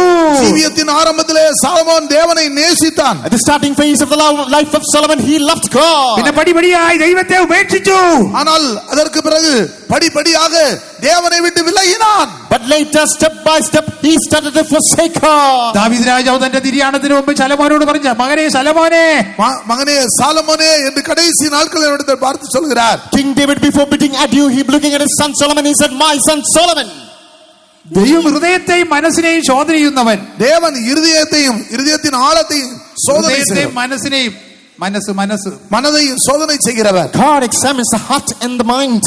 നീ അവനെ അന്വേഷിക്കുന്നുവെങ്കിൽ അവനെ കണ്ടെത്തും. நீ அவரை தேடினால் அவர் உனக்கு தென்படுவார். If you seek him, you shall find him. നീ അവനെ ഉപേക്ഷിക്കുന്നുവെങ്കിൽ ദൈവം നിന്നെ എന്നേക്കും ഉപേക്ഷിച്ചു കളയോ. நீ அவரை கைவிட்டால் என்னென்னைக்கு அவர் உன்னை கைவிடுவார். But if you dare to forsake him, the Lord shall forsake you forever. അവസാനം പറഞ്ഞത് സംഭവിച്ചു. கடைசி சொன்ன காரியம் சம்பவித்து The விட்டது. final statement realized. നമ്മുടെ ദൈവം മഹാകരുണയുള്ള ദൈവമാ. நம்முடைய தேவன் மிகவும் இரக்கமுள்ள தேவன். ലക്ഷണങ്ങളിൽ ക്ഷമിക്കുന്ന നമ്മുടെ ദൈവത്തെ പോലെ ആരുള്ളൂ? மன்னிக்கிறதில் நம்முடைய தேவனை போல வேற யாருண்டு? One who forgives iniquity, who is there just like our God. അവൻ കരുണയിലല്ലോ പ്രസാദിക്കുന്നത്. அவன் அவனுடைய இரக்கத்திலല്ലോ இருக்கிறார். He is pleased in mercy. ദീർഘക്ഷമയിൽ പ്രസാദിക്കുന്ന ഒരു ദൈവം. அவர் நீடிய பொறுமையோடு இருந்து മഹിമപ്പെടുகிற தேவன். God who pleases in long suffering. യേശു പറഞ്ഞു 70 വട്ടം നിന്റെ സഹോദരനോട് ക്ഷമിക്കണം. 7 മുறை அல்ல 70 முறை சகோதரனை மன்னிக்க வேண்டும் என்று Jesus சொன்னார். said not 7 but 70 times you must forgive your brother. ഒരു ദിവസം 490 പ്രാവശ്യം ക്ഷമിക്കണമെന്നാ പറയുന്നത്. ஒரு நாள் 490 முறை மன்னிக்க வேண்டும். One day 490 times you have to forgive. അങ്ങനെയെങ്കിൽ ക്ഷമ പ്രാപിക്കാൻ ദൈവത്തിന്റെ അടുത്ത് ചെന്നാൽ ദൈവം ക്ഷമിക്കില്ലേ? அப்படியானால் தேவனிடத்தில் மன்னிப்பு கேட்க சென்றால் தேவன் மன்னிக்க மாட்டாரோ? If so, with the quest of forgiveness, if you would approach the Lord, will not the Lord forgive you? എന്നാൽ ദൈവം ദുഃഖിക്കുന്ന ഒരു കാര്യം, മനുഷ്യൻ യഥാസ്ഥാനപ്പെട്ടു വരുവാൻ മനസ്സില്ല.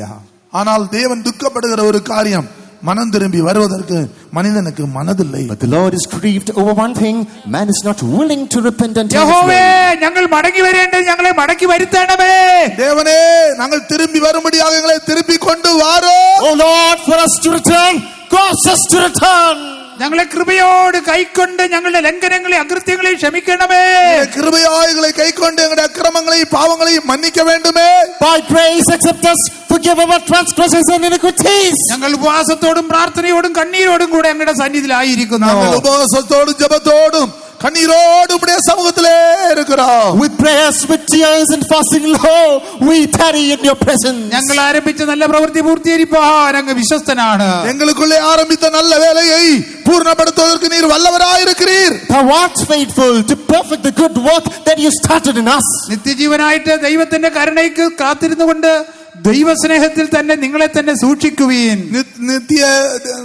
നിത്യജീവനായിട്ട് ദൈവത്തിന്റെ കരുണയ്ക്കായി കാത്തിരുന്നുകൊണ്ട് ദൈവസ്നേഹത്താൽ നിങ്ങളെ സൂക്ഷിക്കുവീൻ. நித்திய ஜீவன் என்று அந்த இரக்கத்தை பெற்றுக் கொள்ளும்படியாக தேவனுடைய இரக்கத்திலே அன்பிலே இருந்து உங்களை காத்துக் கொள்வீர்களாக. For eternal life, tarry in the mercy and the grace of God and preserve yourself. നമ്മുടെ ദൈവം എത്രയോ കരുണയുള്ള ദൈവമാണ്. നമ്മുടെ ദൈവൻ എവളോ ഇറക്കമുള്ള ദൈവം. You know how merciful our God is. ലംഘനങ്ങളും അകൃത്യങ്ങളും ക്ഷമിക്കുന്ന ദൈവമേ അങ്ങേ പോലെ ആരുള്ളൂ? தன்னுடைய பாவங்களை மன்னிக்க கூடிய அதிகாரம் உள்ள அந்த தேவனை போல வேற யார் இருக்கிறார்? God who forgives iniquities and transgressions, who is there like you, God? ആയിരം തലമുറ വരെ കരുണ കാണിക്കുന്ന ഒരു ദൈവം. ആയിരം തലമുറ വരേക്ക് ഇറക്കം കാണിക്കുന്ന ദേവൻ. A God who shows mercy for thousands and thousands of generations. മാനവരാശിക്ക് 1000 തലമുറ ഇല്ല. மனிதனுக்கு 1000 தலைமுறை இல்லை. Human race won't last for 1000 generations. നമ്മുടെ ദൈവം 1000 തലമുറകളെ കരുണ കാണിക്കുന്ന കൃപ കാണിക്കുന്ന ஆனாலும் நம்முடைய ஆண்டவர் 1000 தலைமுறை வரைக்கு இரக்கம் காண்பிக்கிறவர். ദൈവമൈതലേ, നിന്റെ ആയുഷ്കാലം മുഴുവനും ദൈവത്തിൽ ആശ്രയിക്കുന്നുവെങ്കിൽ കരുണയും കൃപയും നിന്നെ സംരക്ഷിച്ച് യഥാസ്ഥാനപ്പെടുത്തി പണിത് നിന്നെ പൂർണ്ണപ്പെടുത്തും. ഈ വചനങ്ങളാൽ ദൈവം നമ്മെ അനുഗ്രഹിക്കും. அருமையான தேவனுடைய பிள்ளையே, நீ ஆண்டவருக்கு ஒப்பு கொடுப்பாயானால் ஆண்டவருடைய ஆயுசு நாட்கள் முழுவதும் இரக்கத்தையும் கிருபையும் காண்பித்து ஜீவியத்திலே கட்ட வேண்டிய பகுதிகளை கட்டி போய் சேர வேண்டிய இடத்துக்கு சரியான இடத்துல கொண்டு போய் சேர்ப்பாராக. Dear people of God, if you trust in the mercy and the grace of God, the Lord shall surely take you to the destination, filling your days with mercy and goodness. இந்த வசனங்களினால் கர்த்தர் உங்களை ஆசீர்வதிப்பாராக. May the Lord bless us with these words. എനിക്ക് ദിനവും നിന്റെ കൃപ മതി, കൃപദിനം മതി, മഹത്വത്തിൽ നിന്നോടണയുവോളവും കൃപ മതി. എനിക്ക് ദിനവും നിന്റെ കൃപ മതി,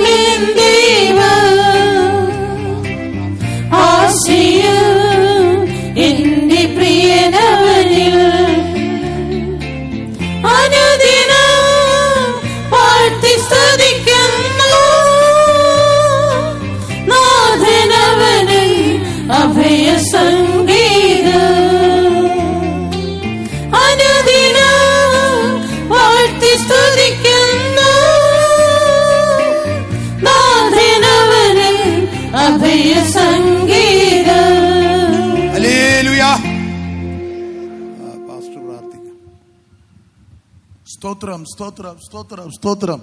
எங்களை அருமையாய் நேசிக்கிற நல்ல ஆண்டவரே, உம்மை நாங்கள் நன்றியோடு ஸ்தோத்திரிக்கிறோம், துதிக்கிறோம் ஆண்டவரே. இன்றைக்கும் கர்த்தாவே, அழைத்த மனிதன் மேல் இருக்கிற உம்முடைய அன்பை வெளிப்படுத்தின தயவுக்காக ஸ்தோத்திரம் கர்த்தாவே. காலங்களாய் பாழாய் கிடந்த இடங்களை கட்டும்படியாக கர்த்தர் அந்தந்த வேளைகளில் கர்த்தாவே இரட்சகர்களை எழுப்பி கிரியை செய்த தேவன், இன்றைக்கும் ஆண்டவரே கர்த்தாவே, கட்டப்பட்ட ஒரு பகுதி கட்டப்பட்டிருந்தாலும் மதில்கள் கட்டப்படாமல் இருந்தபடியினால் எஸ்ராவின் நாட்களிலே ஆண்டவரே நீர் உம்முடைய தயவுள்ள கரத்தை நீட்டி இரக்கத்தை கட்டளையிட்டு ஆண்டவரே உம்முடைய மகாபெரிய இரக்கத்தின் மூலமாக அந்த வேலையை செய்து முடித்தது போல எங்களுக்குள்ளேயே ஆரம்பித்த அந்த வேலையை செய்து முடிக்கும்படியாக, நாங்கள் கடந்து போக வேண்டிய இடத்தில் கடந்து போகும்படியாக எங்களுக்குள்ளே இன்றைக்கும் ஆவியானவர் செய்த செயலுக்காக நன்றியோடு துதிக்கிறோம் கர்த்தாவே. எங்களுடைய ஜீவியத்திலே கட்ட வேண்டிய பகுதிகள் கட்டப்படும்படியாக, எங்களுடைய வாழ்க்கையில் வருகிற சோதனைகள் போராட்டங்கள் மத்தியிலே ஆண்டவரே எப்படி எங்களுக்கு ஜெயத்தை கொடுக்கிறீர் என்பதையும், அந்த ஜெயத்தை நாங்கள் அனுபவிக்கும்படியாக என்ன செய்ய வேண்டும் என்பதையும் எங்களோடு நீர் இடைப்பட்டீர். அதற்காக நன்றி செலுத்துகிறோம் கர்த்தாவே. எங்கள் மேல் உம்முடைய இரக்கங்கள் மகா பெரிதா இருக்கிறபடியால் நன்றியோடு துதிக்கிறோம். கடந்த காலங்களில் எல்லாம் எங்களுக்கு வந்த சோதனை போராட்டங்களின் மத்தியில் பல சந்தர்ப்பங்களில் தடுமாறும் போதெல்லாம் நீர் எங்களை சந்தித்தீர் ஆண்டவரே. எங்களை பாக்கியவான்களாய் மாற்றினீர் ஆண்டவரே.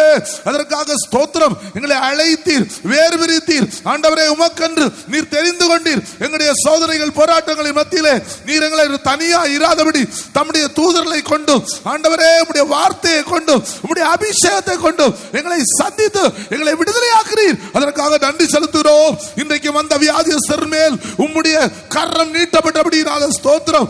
5 கொடூரமான வியாதிகளை உம்முடைய வசனத்தை அனுப்பி கர்த்தாவே தம்முடைய மகனுக்குள் இருந்து அந்த வசனத்தை பிடித்துக் கொண்டிருந்த தேவ ஆவியினாலே கொடுத்த ஜெயத்தை போல இன்றைக்கு ஒவ்வொருவரும் கொடுத்த கர்த்தருடைய வார்த்தையை பிடித்து விடுதலையை பெற்றுக் கொண்டபடியினால ஸ்தோத்திரம் கர்த்தாவே. இந்த பூமியிலே எங்களை குறித்து இந்த விடுதலையை மட்டுமல்ல, எங்களுக்கு ஒரு நித்திய சீயோனாக நித்திய எருசலேமாக எங்களை மாற்றும்படியாக சித்தம் கொண்டு எங்களை அழைத்து வேறு பிரித்து அந்த பூமியிலே அந்நியராய் பரதேசிகளாய் ஜீவிக்கும்படி தெரிந்து கொண்டீர். அதுக்காக ஸ்தோத்திரம். எங்களுடைய அழைப்பையும் தெரிந்து கொள்வதையும் உறுதிப்படுத்தும்படியாக இன்றைக்கு ஒரு சந்தர்ப்பம் கூட எங்களுக்கு தந்தீரே, நன்றி செலுத்துகிறோம். சோதனையில் நிலை குலைந்து போகாதபடி, சோதனையின் மத்தியில் கேட்கிற தேவ சத்தத்தை கேட்கும்படியாக, உம்முடைய வசனத்தை பிடித்தும்படி கொள்ளும்படியாக, உம்முடைய அக்கினி அபிஷேகத்தை பெற்றுக் கொள்ளும்படியாக ஒன்று கூட எங்களுடைய மனக்கண்களை திறந்தீரே, நன்றி செலுத்துகிறோம் ஆண்டவரே. ஆண்டவரே, உம்மை விட்டுவிட்டால் நீர் என்றென்றைக்கு எங்களை விட்டு விடுவீர் என்ற ஒரு தெய்வ பயத்தை எங்களுக்கு ஒவ்வொருக்குள்ளையும் தந்து இரக்கத்தை பெற்றுக் கொள்ளும்படியாக இன்றைக்கு உம்மை ஒன்று கூட தேடி பிடித்துக் கொள்ளும்படியாக உதவி செய்திருக்கிறீர். அதுக்காக ஸ்தோத்திரம். வந்திருக்கிற ஒவ்வொருவரையும் எந்த ஸ்தானத்தில் எந்த இடத்தில் கொண்டு போய் நிறுத்த வேண்டுமோ நிறுத்தும்படியாக இன்றைக்கு உம்முடைய வசனத்தின் மூலமாக நீர் எங்களுடைய மத்தியில் இறங்கினீர். அதுக்காக ஸ்தோத்திரம். உம்முடைய மகனை கரத்தில் எடுத்தீர், பிரயோஜனப்படுத்தினீர். அதுக்காக ஸ்தோத்திரம். அனுபவ ரீதியாக சொன்ன ஒவ்வொரு காரியங்களை கேட்ட எங்களுக்குள்ளேயும் நம்பிக்கையும் விசுவாசத்தையும் பெருக பண்ணி எங்களை அழைத்தவர் உண்மை உள்ளவர் என்பதை உறுதிப்படுத்திக் கொண்டு முன்னேறி செல்லும்படியான ஒரு கிருபையை தந்தீர். உம்முடைய மகனை இன்னும் அநேகம் ஆயிரங்களுக்கு பிரயோஜனப்படுத்தும் பெரிய காரியங்களை செய்யும். தொடர்ந்துள்ள கூட்டங்களை ஆசீர்வதியும். இயேசுவின் நாமத்தில் ஜெபம் கேளு நல்ல பிதாவே. സ്തോത്രം ചെയ്യാം. സ്തോത്രം, സ്തോത്രം. പിതാവ് ദൈവത്തിന്റെ സ്നേഹത്തിനും കൃപയും